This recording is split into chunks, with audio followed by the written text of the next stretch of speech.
ਕਵਨ ਜੋਗ ਕੌਣ ਗਿਆਨ ਧਿਆਨ, ਕਵਨ ਬਿਦ ਉਸਤਤ ਕਰੀਐ।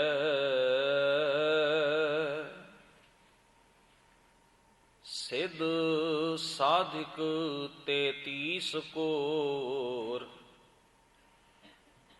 ਤੇਰ ਕੀਮ ਨਾ ਪਰੀਐ। ਕਵਨ ਜੋਗ ਕੌਣ ਗਿਆਨ ਧਿਆਨ,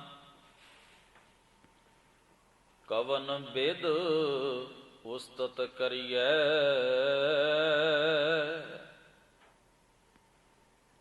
ਸਿਧ ਸਾਧਿਕ 33 ਕੋਰ,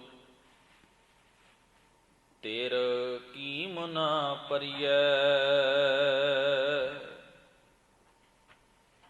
ਬ੍ਰਹਮਾਦਿਕ ਸਨਕਾਦ ਸ਼ੇਖ, ਗੁਣ ਅੰਤ ਨ ਪਾਏ। ਅਗਾਹ ਗਹਿਓ ਨਹੀਂ ਜਾਇ, ਪੂਰ ਸਰਬ ਰਹਿਓ ਸਮਾਏ। ਜੇਹ ਕਾਟੀ ਸਿਲਕ ਦਇਆਲ ਪ੍ਰਭ, ਸੇ ਜਨ ਲੱਗੇ ਭਗਤੇ। ਹਰ ਗੁਰ ਨਾਨਕ ਜਿਨ ਪਰਸਿਓ, ਤੇ ਏਤੇ ਉਤ ਸਦਾ ਮੁਕਤੇ। ਜਿਹ ਕਾਟੀ ਸਿਲਕ ਦਇਆਲ ਪ੍ਰਭ, ਸੇ ਜਨ ਲੱਗੇ ਭਗਤੇ। ਹਰ ਗੁਰ ਨਾਨਕ ਜਿਨ ਪਰਸਿਓ, ਤੇ ਇਤ ਉਤ ਸਦਾ ਮੁਕਤੇ। ਵਾਹਿਗੁਰੂ ਜੀ ਕਾ ਖਾਲਸਾ, ਵਾਹਿਗੁਰੂ ਜੀ ਕੀ ਫਤਿਹ। ਪਰਮ ਸਨਮਾਨਯੋਗ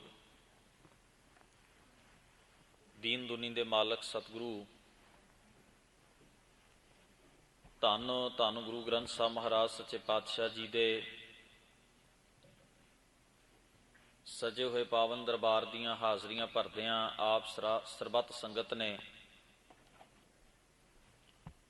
ਬੜੇ ਹੀ ਅਦਬ ਪਿਆਰ ਸਤਿਕਾਰ ਸਹਿਤ ਗੁਰੂ ਸਵਾਰਿਆਂ ਪਾਸੋਂ ਮਹਾਰਾਜ ਦੀ ਪਾਵਨ ਬਾਣੀ ਦਾ ਕੀਰਤਨ ਸ਼ਰਵਣ ਕੀਤਾ ਹੈ। ਉਪਰੰਤ ਸਤਿਗੁਰੂ ਗੁਰੂ ਅਰਜਨ ਸਾਹਿਬ ਮਹਾਰਾਜ ਜੀ ਦਾ ਉਚਾਰਨ ਕੀਤਾ ਹੋਇਆ ਪਾਵਨ ਸਵਈਆ, ਜੋ 8ਵਾਂ ਸਵਈਆ ਮੁੱਖ ਵਾਕ ਸਵਈਆਂ ਦੇ ਵਿੱਚੋਂ ਹੈ, ਸਤਿਗੁਰੂ ਗੁਰੂ ਗ੍ਰੰਥ ਸਾਹਿਬ ਜੀ ਦੇ ਮੁਬਾਰਕ ਅੰਕ 1386 ਨੰਬਰ ਉੱਪਰ ਸੁਭਾਈਮਾਨ ਹੈ। ਭੱਟ ਸਾਹਿਬਾਨਾਂ ਦੇ ਸਵਈਆਂ ਦੀ ਆਰੰਭਤਾ ਤੋਂ ਪਹਿਲਾਂ ਪੰਜਵੇਂ ਪਾਤਸ਼ਾਹ ਗੁਰੂ ਅਰਜਨ ਸਾਹਿਬ ਮਹਾਰਾਜ ਦੇ ਸਵਈਏ ਦਰਜ ਹਨ 2 ਹਿੱਸਿਆਂ ਵਿੱਚ।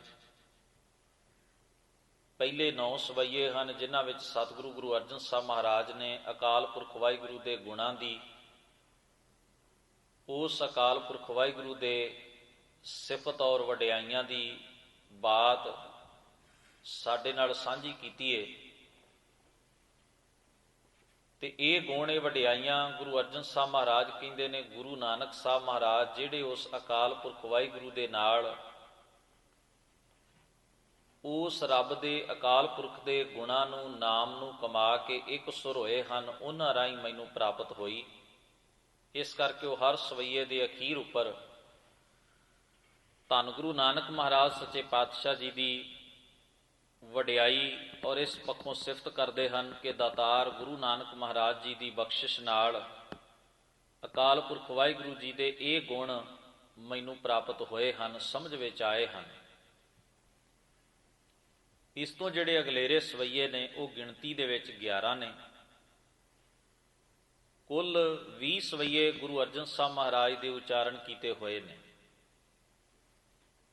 ਉਹਨਾਂ 11 ਸਵਈਆਂ ਦੇ ਵਿੱਚ ਮਨੁੱਖੀ ਸੁਭਾਅ ਬਾਰੇ, ਮਨੁੱਖ ਦੇ ਜੀਵਨ ਬਾਰੇ, ਸਾਡੇ ਵਿਹਾਰ ਬਾਰੇ ਔਰ ਕੁਝ ਸਾਡੇ ਜੀਵਨ ਦੀਆਂ ਜੋ ਉਲਝਣਾਂ ਨੇ ਤਿਨਾਂ ਦੀ ਵਿਚਾਰ ਕਰਦਿਆਂ ਮਹਾਰਾਜ ਨੇ ਸਾਨੂੰ ਬੜੀਆਂ ਖੂਬਸੂਰਤ ਸੇਧਾਂ ਬਖਸ਼ੀਆਂ ਨੇ ਵੀ ਕਿਵੇਂ ਮਨੁੱਖ ਆਪਣੀ ਅਗਿਆਨਤਾ ਦੇ ਚੱਕਰ ਵਿੱਚ ਉਲਝਿਆ ਪਿਆ, ਕਿਵੇਂ ਮਨੁੱਖ ਆਪਣੇ ਅੰਦਰ ਦੇ ਅਗਿਆਨਤਾ ਦੇ ਹਨੇਰੇ ਕਾਰਨ ਭਟਕ ਰਿਹਾ ਹੈ, ਵਿਕਾਰੀ ਬਣ ਰਿਹਾ ਹੈ, ਬੁਰੇ ਰਾਹ ਦੇ ਉੱਤੇ ਤੁਰਦਾ ਹੈ, ਤੇ ਇਸ ਨੂੰ ਕਿਵੇਂ ਸੰਭਲਣਾ ਚਾਹੀਦਾ ਹੈ, ਕਿਵੇਂ ਸੁਚੇਤ ਰਹਿਣਾ ਚਾਹੀਦਾ ਹੈ। ਸਤਿਗੁਰੂ ਜੀ ਨੇ ਇਹ ਗਿਆਨ ਸਾਨੂੰ ਅਗਲੇਰੇ 11 ਸਵਈਆਂ ਵਿੱਚ ਬਖਸ਼ਿਆ ਹੈ।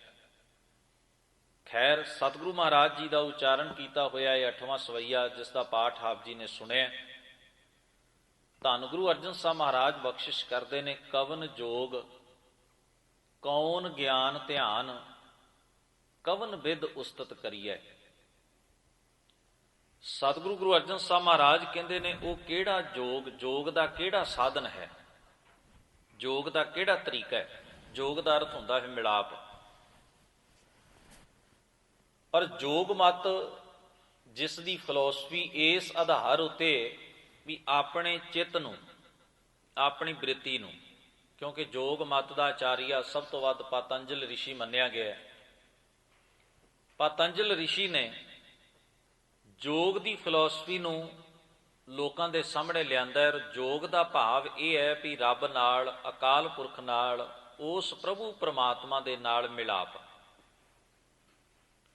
ਪਰ ਜੋ ਥਿਊਰੀ ਜੋਗ ਮਤ ਦੀ ਮੌਜੂਦਾ ਸਮੇਂ ਤੱਕ ਸਮੇਂ ਦਾ ਵਿਕਾਸ ਕਰਦਿਆਂ ਪਹੁੰਚੀਏ, ਉਸ ਮੁਤਾਬਕ ਜੋਗ ਦੀ ਬੜੀ ਲੰਮੀ ਚੌੜੀ ਕਠਿਨ ਘਾਲਣਾ ਹੈ। ਆਪਣੇ ਸਰੀਰ ਨੂੰ ਤਪਾਉਣਾ ਤੇ ਖਪਾਉਣਾ, ਸੰਸਾਰ ਤੋਂ ਸੰਨਿਆਸ ਤੇ ਤਿਆਗ, ਇਹਦੇ ਕਈ ਜੁਗਤਾਂ ਨੇ, ਕਈ ਤਰੀਕੇ ਨੇ। 84 ਆਸਣ ਲਾਉਣੇ, ਪ੍ਰਾਣਾਯਾਮ ਕਰਨਾ, ਏੜਾ ਪਿੰਗਲਾ ਸੁਖਮਨਾ ਦਾ ਅਭਿਆਸ ਕਰਨਾ ਇਤਿਆਦਿਕ, ਇਹ ਸਭ ਕਰਮ ਨੇ। ਸੋ ਜੋਗ ਦਾ ਅਰਥ ਹੈ ਮਿਲਾਪ। ਔਰ ਜੋਗ ਦਾ ਜੋ ਸਾਧਨ ਹੈ ਪ੍ਰਮੁੱਖ, ਉਹ ਹੈ ਧਿਆਨ ਟਿਕਾਉਣਾ। ਜੋਗ ਦੀ ਜਿਹੜੀ ਜਿੰਦ ਜਾਨ ਹੈ, ਜਿਹੜੀ ਚੀਜ਼, ਉਹ ਹੈ ਧਿਆਨ। ਧਿਆਨ ਦਾ ਭਾਵ ਹੈ ਵੀ ਆਪਣੀ ਬ੍ਰਿਤੀ ਨੂੰ ਇੱਕ ਜਗ੍ਹਾ ਦੇ ਉੱਤੇ ਇਕੱਤਰ ਕਰ ਲੈਣਾ। ਆਪਣੀ ਵਾਸ਼ਨਾ, ਆਪਣੇ ਖਿਆਲਾਂ ਦੀ ਪ੍ਰਵਾਜ਼ ਨੂੰ ਰੋਕ ਕੇ ਉਹਨੂੰ ਇੱਕ ਜਗ੍ਹਾ ਦੇ ਉੱਤੇ ਕੇਂਦਰਿਤ ਕਰ ਲੈਣਾ, ਉਹਨੂੰ ਧਿਆਨ ਕਹਿੰਦੇ ਨੇ। ਇਹ ਜੋਗ ਦੀ ਜਿੰਦ ਜਾਨ ਕਹਿ ਲਓ। ਔਰ ਇਸ ਧਿਆਨ ਤੇ ਬ੍ਰਿਤੀ ਨੂੰ ਟਿਕਾਉਣ ਵਾਸਤੇ ਹੱਠ ਯੋਗ ਕੀਤਾ ਜਾਂਦਾ ਹੈ। ਹੱਠ ਦਾ ਅਰਥ ਹੈ ਆਪਣੇ ਸਰੀਰ ਨੂੰ ਕਸ਼ਟ ਦੇਣਾ, ਦੁਖੀ ਕਰਨਾ, ਪ੍ਰਾਣਾਯਾਮ ਕਰਨੇ, ਸਾਰੇ ਸਾਧਨ ਆਪਣੀ ਬ੍ਰਿਤੀ ਨੂੰ ਟਿਕਾਉਣ ਦੇ ਨੇ, ਜਿਹਨੂੰ ਧਿਆਨ ਟਿਕਾਉਣਾ ਕਿਹਾ ਜਾਂਦਾ ਹੈ। ਧਿਆਨ ਦਾ ਬੇਸਿਕਲੀ ਅਰਥ ਹੈ ਆਪਣੇ ਖਿਆਲ, ਆਪਣੇ ਅੰਦਰ ਉੱਠਦੇ ਹੋਏ ਸੰਕਲਪ ਤੇ ਵਿਕਲਪ ਜਿਹੜੇ ਫੁਰਨੇ ਨੇ ਉਹਨਾਂ ਨੂੰ ਸ਼ੂਨਿਆ ਕਰਨਾ, ਜ਼ੀਰੋ ਕਰਨਾ, ਭਾਵ ਆਪਣੇ ਅੰਦਰ ਦੇ ਖਿਆਲਾਂ ਦੀ ਉਡਾਰੀ ਨੂੰ ਰੋਕ ਲੈਣਾ। ਇੱਕ ਬੇਨਤੀ ਕਰਾਂ, ਇੱਕ ਸ਼ਬਦ ਆਉਂਦਾ ਹੈ ਸ਼ੂਨ ਸਮਾਧ।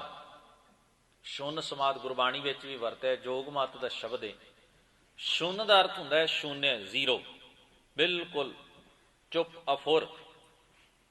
ਗੁਰਬਾਣੀ ਵਿੱਚ ਇਹ ਸ਼ਬਦ ਵਰਤਿਆ, ਪਰ ਇਹਦਾ ਅਰਥ ਜੋਗ ਮਤ ਵਾਲਾ ਨਹੀਂ। ਜੋਗ ਮਤ ਵਾਲੇ ਕਹਿੰਦੇ ਸਨ ਆਪਣੇ ਖਿਆਲ, ਆਪਣੇ ਵਿਚਾਰ, ਆਪਣੇ ਅੰਦਰ ਦੇ ਫੁਰਨੇ, ਸੰਕਲਪ ਵਿਕਲਪ ਪੂਰੀ ਤਰ੍ਹਾਂ ਨਾਲ ਐ ਧੁੰਦੂਕਾਰ ਬਣ ਜਾਣਾ, ਅੰਦਰੂਨੀ ਤੌਰ ਤੇ ਕੱਖ ਵੀ ਨਾ ਹੋਵੇ। ਕਿਉਂਕਿ ਇਹੀ ਤੇ ਭਟਕਣਾ ਦਾ ਕਾਰਨ ਹੈ। ਖਿਆਲ ਉੱਠਦਾ, ਬੰਦਾ ਭਟਕਦਾ, ਖਿਆਲ ਹੀ ਤੇ ਭਟਕਾਉਂਦਾ ਹੈ ਮਨੁੱਖ ਨੂੰ। ਪਰ ਗੁਰਮਤਿ ਇਹਦਾ ਅਰਥ ਕਰਦੀ ਹੈ ਮਾੜੇ ਫੁਰਨਿਆਂ ਵੱਲੋਂ ਸ਼ੂਨਿਆ ਹੋਣਾ। ਸਾਰੇ ਫੁਰਨੇ ਮਾਰੇ ਨਹੀਂ ਜਾ ਸਕਦੇ, ਕਿਉਂਕਿ ਬਾਣੀ ਦਾ ਵਿਚਾਰ ਹੈ ਵੀ ਜੇ ਮਨੁੱਖ ਦੇ ਅੰਦਰ ਫੁਰਨੇ ਹੀ ਨਾ ਉੱਠਣ, ਖਿਆਲ ਹੀ ਪੈਦਾ ਨਾ ਹੋਣ, ਜੇ ਸਾਡੇ ਅੰਦਰ ਸੰਕਲਪ ਵਿਕਲਪ ਹੀ ਨਾ ਉੱਠਣ, ਤਾਂ ਫਿਰ ਜੀਵਨ ਦਾ ਕੀ ਅਰਥ ਹੈ? ਜੀਵਨ ਤਾਂ ਕੱਖ ਵੀ ਨਾ ਹੋਇਆ, ਤਾਂ ਪੱਥਰ ਹੈ, ਤਾਂ ਜੜ ਹੈ।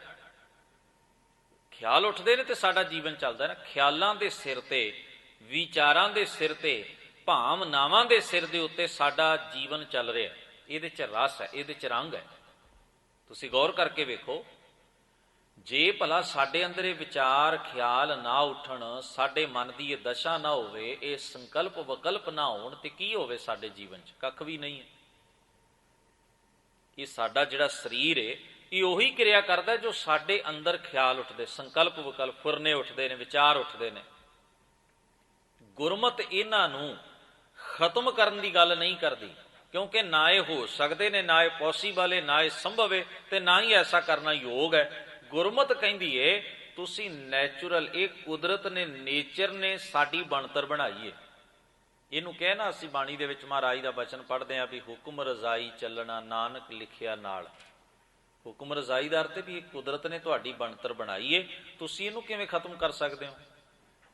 ਕੁਦਰਤ ਦੀ ਬਣਾਈ ਹੋਈ ਦਾਤ, ਕੁਦਰਤ ਨੇ ਸਾਡੀ ਘਾੜਤੀ ਐਵੇਂ ਘੜੀ ਏ, ਤੇ ਜਦੋਂ ਘੜਨ ਵਾਲੇ ਕਾਦਰ ਨੇ, ਕੁਦਰਤ ਨੇ ਸਾਡੀ ਘਾੜਤੀ ਐਵੇਂ ਘੜੀ ਏ, ਫਿਰ ਅਸੀਂ ਆਪਣੇ ਅੰਦਰ ਦੇ ਇਹਨਾਂ ਸਭ ਚੀਜ਼ਾਂ ਨੂੰ ਤਬਾਹ ਕਿਵੇਂ ਕਰ ਸਕਦੇ? ਇਹ ਪੋਸੀਬਲ ਹੀ ਨਹੀਂ, ਕੁਦਰਤ ਦੇ ਸੁਭਾਅ ਦੇ ਮੁਤਾਬਕ ਹੀ ਨਹੀਂ, ਇਹ ਹੁਕਮ ਮੁਤਾਬਕ ਨਹੀਂ। ਇਸ ਕਰਕੇ ਤਾਂ ਫਿਰ ਕੀ ਕੀਤਾ ਜਾ ਸਕਦਾ? ਗੁਰੂ ਸਾਹਿਬ ਕਹਿੰਦੇ ਰੱਬ ਦੇ ਹੁਕਮ ਮੁਤਾਬਕ ਚੱਲ ਕੇ, ਉਹ ਹੁਕਮ ਮੁਤਾਬਕ ਕੀ ਹੈ ਵੀ ਬੰਦਾ ਆਪਣੇ ਅੰਦਰ ਦੇ ਖਿਆਲਾਂ ਨੂੰ ਬਦਲ ਸਕਦਾ ਹੈ, ਚੇਂਜ ਕਰ ਸਕਦਾ ਹੈ। ਵੀ ਮਾੜੇ ਫੁਰਨੇ ਉੱਠਦੇ ਨੇ, ਚੰਗੇ ਉੱਠਣ, ਫੁਰਨੇ ਤੇ ਉੱਠਣੇ ਹੀ ਨੇ, ਫੁਰਨਿਆਂ ਕਰਕੇ ਤੇ ਜੀਵਨ ਹੈ।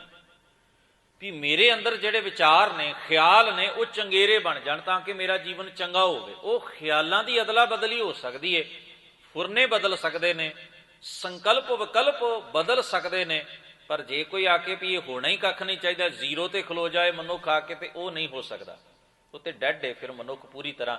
ਵੀ ਅੱਖਾਂ ਤਾਂ ਵੇਖਣਗੀਆਂ ਪਰ ਪਤਾ ਹੀ ਕੱਖ ਨਹੀਂ, ਪਥਰਾ ਜਾਣਗੀਆਂ ਅੱਖਾਂ, ਪਥਰਾ ਜਾਣਗੇ ਕੰਨ, ਜ਼ਬਾਨ ਹੁੰਦਿਆਂ ਵੀ ਕੱਖ ਨਹੀਂ ਬੋਲ ਸਕੇਗਾ ਬੰਦਾ, ਨਾ ਇਹਨੂੰ ਉੱਠਣ ਦਾ ਨਾ ਬੈਠ, ਜਿੱਥੇ ਪਿਆ ਪਿਆ ਪੱਥਰ ਵਾਂਗ ਹੋ ਜਾਏਗਾ। ਗੁਰੂ ਗ੍ਰੰਥ ਸਾਹਿਬ ਮਹਾਰਾਜ ਸੱਚੇ ਪਾਤਸ਼ਾਹ ਇਸ ਕਰਕੇ ਇੱਕ ਜਿਹੜਾ ਸ਼ਬਦ ਵਰਤੇ ਨੇ, ਸੁੰਨ ਸਮਾਧੀ ਦੀ ਜਗ੍ਹਾ ਤੇ ਸਹਿਜ ਸਮਾਧ, ਇਹ ਸ਼ਬਦ ਬੜੀ ਵਾਰ ਆਇਆ ਗੁਰੂ ਗ੍ਰੰਥ ਸਾਹਿਬ ਦੇ ਵਿੱਚ, ਸਹਿਜ ਸਮਾਧ। ਸਹਿਜ ਸਮਾਧ ਦਾ ਅਰਥ ਹੈ ਬੈਲੈਂਸ ਵਿੱਚ, ਟਿਕਾ ਵਿੱਚ, ਆਪਣੇ ਮਨ ਦੇ ਫੁਰਨਿਆਂ ਦਾ, ਆਪਣੇ ਮਨ ਦੀ ਅਵਸਥਾ ਦਾ ਮਰਿਆਦਾ ਵਿੱਚ ਰਹਿਣਾ, ਅੰਦਰ ਦਾ ਬੰਦੇ ਦਾ ਬੈਲੈਂਸ ਨਾ ਵਿਗੜੇ।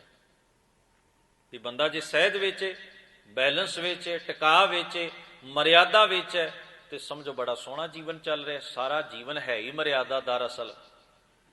ਜਦੋਂ ਵੀ ਜ਼ਿੰਦਗੀ ਦੀ ਮਰਿਆਦਾ ਟੁੱਟਦੀ ਹੈ, ਜੀਵਨ ਤਬਾਹ ਹੁੰਦਾ ਹੈ। ਕੁਦਰਤ ਵਿੱਚ ਵੀ ਜਦੋਂ ਅਸੀਂ ਵੇਖਦੇ ਹਾਂ, ਇੱਕ ਉਦਾਹਰਣ ਦਿਆਂ, ਦਰਿਆਵਾਂ ਦੇ ਕੰਢੇ 'ਚ ਪਾਣੀ ਚੱਲਦਾ ਹੈ ਨਾ, ਕਿਸੇ ਨੂੰ ਕੋਈ ਤਕਲੀਫ ਨਹੀਂ ਹੈ। ਇਹੋ ਹੀ ਪਾਣੀ ਮਰਿਆਦਾ ਤੋਂ ਬਾਹਰ ਹੋ ਜਾਏ ਤੇ ਕਿੰਨੀ ਤਬਾਹੀ ਪੈਦਾ ਕਰ ਦਿੰਦਾ ਹੈ। ਸਾਡੀ ਰਸੋਈ ਦੇ ਵਿੱਚ ਅੱਗ ਬਲਦੀ ਏ, ਅਸੀਂ ਭੋਜਨ ਤਿਆਰ ਕਰਦੇ ਹਾਂ, ਰੋਟੀ ਪ੍ਰਸ਼ਾਦਾ ਤਿਆਰ ਕਰਦੇ, ਛਕਦੇ ਹਾਂ, ਫੈਕਟਰੀ ਕਾਰਖਾਨੇ ਇਹ ਇਸ ਅੱਗ ਨਾਲ ਚੱਲ ਰਹੇ ਨੇ। ਜੇ ਇਹ ਮਰਿਆਦਾ ਤੋਂ ਬਾਹਰ ਹੋ ਜਾਏ ਕਿੰਨੀ ਤਬਾਹੀ ਪੈਦਾ ਕਰੇਗੀ। ਈਵਨ ਸਾਡਾ ਸਰੀਰ ਵੀ ਜਿਹੜਾ ਹੈ ਨਾ, ਉਹ ਵੀ ਮਰਿਆਦਾ ਤੋਂ ਬਿਨਾਂ ਨਹੀਂ ਚੱਲਦਾ। ਜਿਹਨੂੰ ਅਸੀਂ ਕਹਿੰਦੇ ਨਾ ਸਰੀਰ ਬਿਮਾਰ ਹੋ, ਬਿਮਾਰ ਦਾ ਮਤਲਬ ਕੀ ਹੈ? ਵੀ ਸਰੀਰ ਦੀ ਮਰਿਆਦਾ ਵਿਗੜ ਗਈ ਜਦੋਂ, ਤੇ ਵਿਕਾਰ ਆ ਗਿਆ ਸਰੀਰ ਵਿੱਚ, ਬਿਮਾਰੀ ਪੈਦਾ ਹੋ ਗਈ, ਰੋਗ ਪੈਦਾ ਹੋ ਗਿਆ। ਤਾਂ ਕਈ ਸੱਜਣ ਕਹਿਣਗੇ ਮੇਰੀ ਸ਼ੂਗਰ ਘਟ ਗਈ ਏ, ਸ਼ੂਗਰ ਵੱਧ ਗਈ ਏ, ਬਲੱਡ ਪ੍ਰੈਸ਼ਰ ਹਾਈ ਹੋ ਗਿਆ। ਲੋ ਹਾਈ ਹੋਣ ਦਾ ਮਤਲਬ ਕੀ ਹੈ? ਘਟ ਵੱਧ ਜਾਣ ਦਾ ਮਤਲਬ ਕੀ ਹੈ? ਵੀ ਮਰਿਆਦਾ 'ਚ ਨਹੀਂ ਹੈ ਚੀਜ਼। ਜਦੋਂ ਸਾਡੀ ਬਾਡੀ ਦੀ ਕੋਈ ਚੀਜ਼ ਮਰਿਆਦਾ ਤੋਂ ਬਾਹਰ ਜਾਂਦੀ ਹੈ ਤੇ ਸਰੀਰ ਰੋਗੀ ਹੁੰਦਾ ਹੈ। ਸਮਝ ਲੈਣਾ, ਜਦੋਂ ਕੁਦਰਤ ਦਾ ਕੋਈ ਚੀਜ਼ ਜਿਹੜੀ ਹੈ ਉਹ ਆਪੇ ਤੋਂ ਬਾਹਰ ਚਲੀ ਜਾਏ, ਬੈਲੈਂਸ ਤੋਂ ਬਾਹਰ ਨਿਕਲ ਜਾਏ, ਦਾਇਰਾ ਕ੍ਰੋਸ ਕਰ ਜਾਏ, ਟੱਪ ਜਾਏ, ਉਦੋਂ ਨੁਕਸਾਨ ਕਰਦੀ ਹੈ।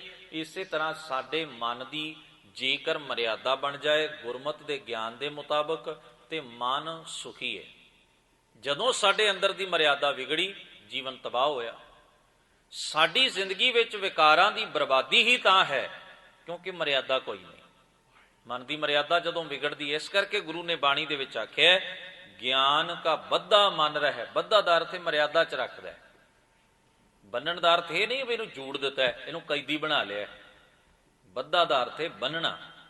ਬੰਨਣ ਦਾ ਅਰਥ ਹੈ ਨਿਯਮ ਵਿੱਚ ਰੱਖਣਾ, ਬੰਦੇਜ ਵਿੱਚ ਰੱਖਣਾ, ਸੰਜਮ ਵਿੱਚ ਲੈ ਕੇ ਆਉਣਾ। ਗਿਆਨ, ਗੁਰੂ ਦਾ ਗਿਆਨ ਮਨੁੱਖ ਨੂੰ ਮਰਿਆਦਾ ਵਿੱਚ ਰੱਖਦਾ ਹੈ, ਮਨੁੱਖ ਦੇ ਮਨ ਨੂੰ ਬੰਦੇਜ ਵਿੱਚ ਰੱਖਦਾ ਹੈ, ਉਹਨੂੰ ਉਛਲ ਨਹੀਂ ਦਿੰਦਾ, ਉਹਨੂੰ ਉਦਾਸ ਨਹੀਂ ਹੋਣ ਦਿੰਦਾ, ਉਹਨੂੰ ਬੈਲੈਂਸ ਵਿੱਚ ਰੱਖ ਕੇ, ਜਿਹਨੂੰ ਗੁਰਬਾਣੀ ਨੇ ਸਹਿਜ ਆਖਿਆ। ਹੁਣ ਇਹਨੂੰ ਕਹਿ ਗੁਰੂ ਗ੍ਰੰਥ ਸਾਹਿਬ ਨੇ ਸਹਿਜ ਸਮਾਧ ਉਪਾਦ ਰਹਿਤ ਹੋਏ ਗੀਤ ਗੋਵਿੰਦਾ ਗਾਈਏ। ਇਹ ਸਹਿਜ ਦੀ ਸਮਾਧੀ ਜਿਹੜੀ ਗੁਰਮਤਿ ਕਹਿੰਦੀ ਹੈ। ਤੋ ਇੱਥੇ ਬੇਸਿਕ ਜਿਹੜੇ ਫਰਕ ਨੇ ਨਾ, ਜੋਗ ਮਤ ਨਾਲੋਂ ਗੁਰਮਤਿ ਦੇ, ਇਹ ਸਮਝਣ ਦੇ ਯੋਗ ਨੇ ਵੀ ਉਸ ਜਗ੍ਹਾ ਦੇ ਉੱਤੇ ਸ਼ੁੰਨ ਭਾਵ ਅਫੁਰ, ਫੁਰਨਾ ਹੀ ਕੋਈ ਨਾ ਉੱਠੇ। ਭਾਵੇਂ ਸ਼ਬਦ ਗੁਰੂ ਗ੍ਰੰਥ ਸਾਹਿਬ ਜੀ ਦੇ ਵਿੱਚ ਬੜੀ ਵਾਰ ਵਰਤਿਆ ਗਿਆ, ਪਰ ਜਿਹੜੀ ਮਹੱਤਤਾ ਦਿੱਤੀ ਹੈ ਗੁਰੂ ਗ੍ਰੰਥ ਸਾਹਿਬ ਮਹਾਰਾਜ ਨੇ, ਉਹ ਸਹਿਜ ਸਮਾਧ ਸ਼ਬਦ ਨੂੰ ਦਿੱਤੀ ਹੈ ਵੀ ਇਹ ਹੈ ਗੁਰਮਤਿ ਦਾ ਕਨਸੈਪਟ। ਕੁਦਰਤ ਦੇ ਦਾਇਰੇ ਵਿੱਚ ਰਹਿੰਦਿਆਂ ਹੋਇਆਂ ਰੱਬ ਦੇ ਨਿਯਮਾਂ ਮੁਤਾਬਕ ਐਸਾ ਜੀਵਨ ਯੋਗ ਹੈ, ਉਚਿਤ ਹੈ, ਜਿਹੜਾ ਜੀਵਿਆ ਜਾ ਸਕਦਾ, ਜਿਹੜਾ ਪੋਸੀਬਲ ਹੈ, ਜਿਹੜਾ ਸੰਭਵ ਹੈ। ਜਿਹੜਾ ਸੰਭਵ ਹੀ ਨਹੀਂ, ਮਹਾਰਾਜ ਕਹਿੰਦੇ ਉਹਦੀ ਪ੍ਰੈਕਟਿਸ ਕਰਨ ਦਾ ਅਰਥ ਹੀ ਕੀ ਹੈ, ਜੋ ਹੋ ਹੀ ਨਹੀਂ ਸਕਦਾ।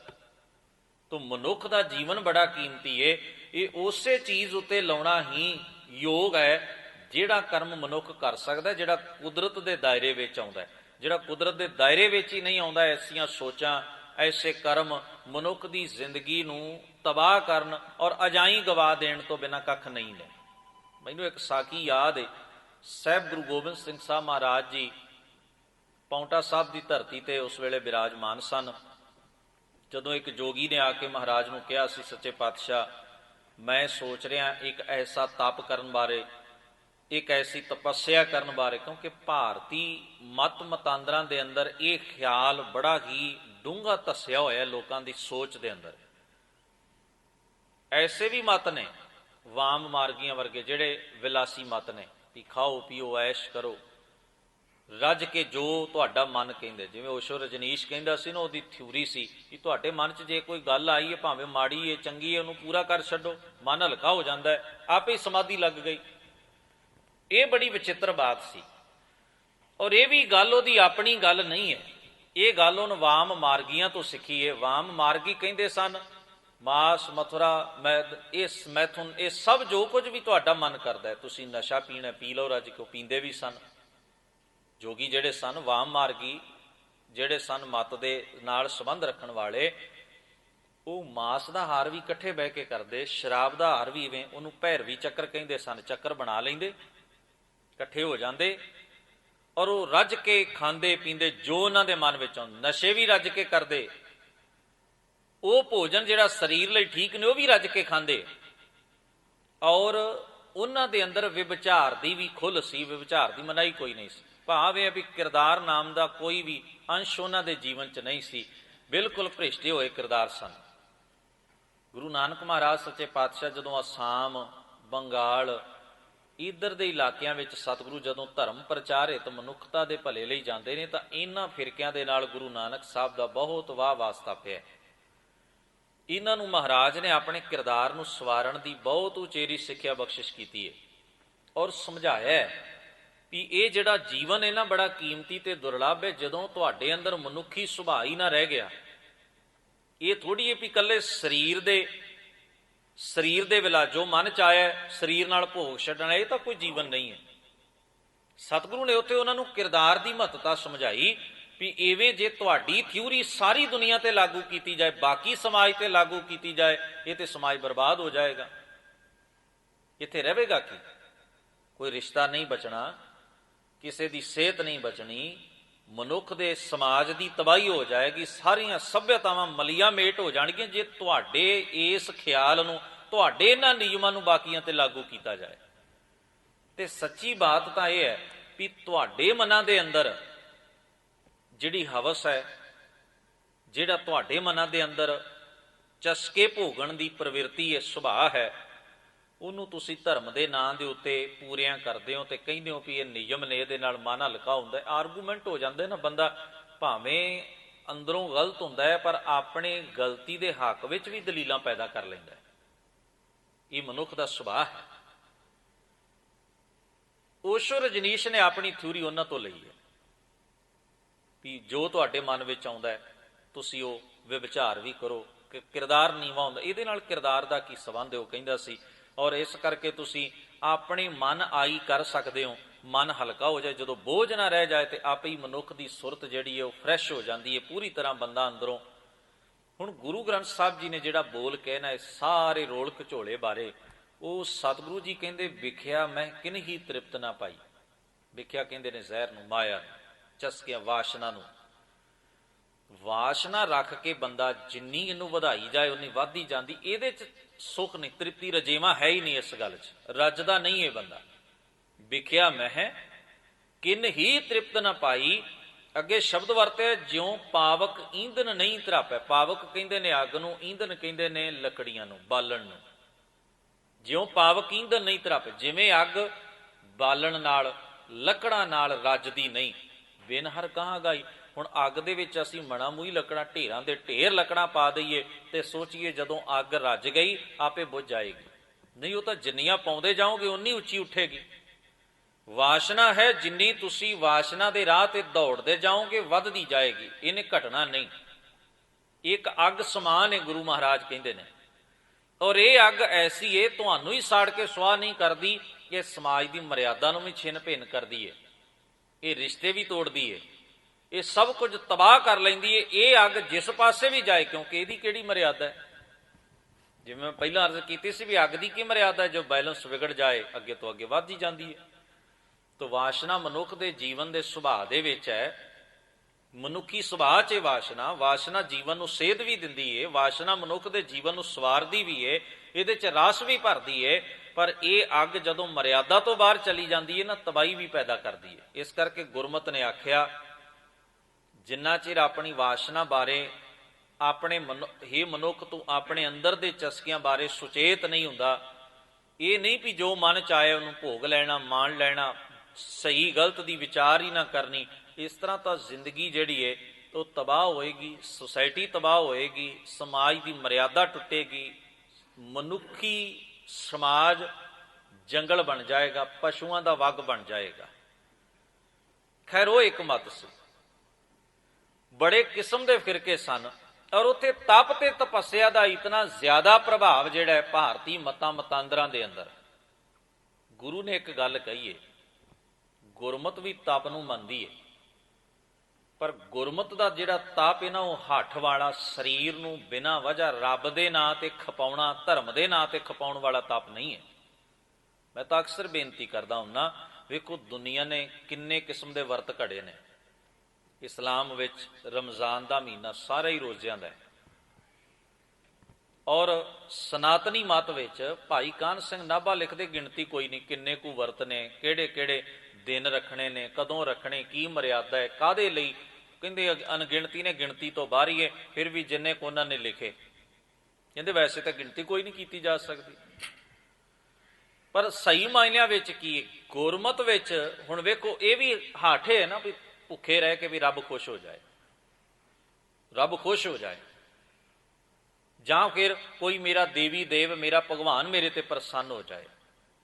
ਪਰ ਤੁਸੀਂ ਗੁਰਮਤ ਦੇ ਇਤਿਹਾਸ ਨੂੰ ਪੜ੍ਹ ਕੇ ਵੇਖੋ, ਇੱਥੇ ਵੀ ਸਾਡੀਆਂ ਪੁਰਾਤਨ ਮਾਈਆਂ ਨੇ ਭੁੱਖ ਕੱਟੀ ਏ, ਫਾਕੇ ਕੱਟੇ ਨੇ, ਲੰਗਰ ਮਸਤਾਨੇ ਹੋ ਜਾਂਦੇ ਸਨ, ਜੇਲ੍ਹਾਂ ਵਿੱਚ ਭੁੱਖੇ ਰਹਿ ਰਹੇ ਗੁਜ਼ਾਰਾ, ਪਰ ਉੱਥੇ ਖਲਕਤ ਦੀ ਸੇਵਾ ਲਈ, ਹੱਕ ਲਈ, ਧਰਮ ਲਈ, ਇਨਸਾਫ ਲਈ।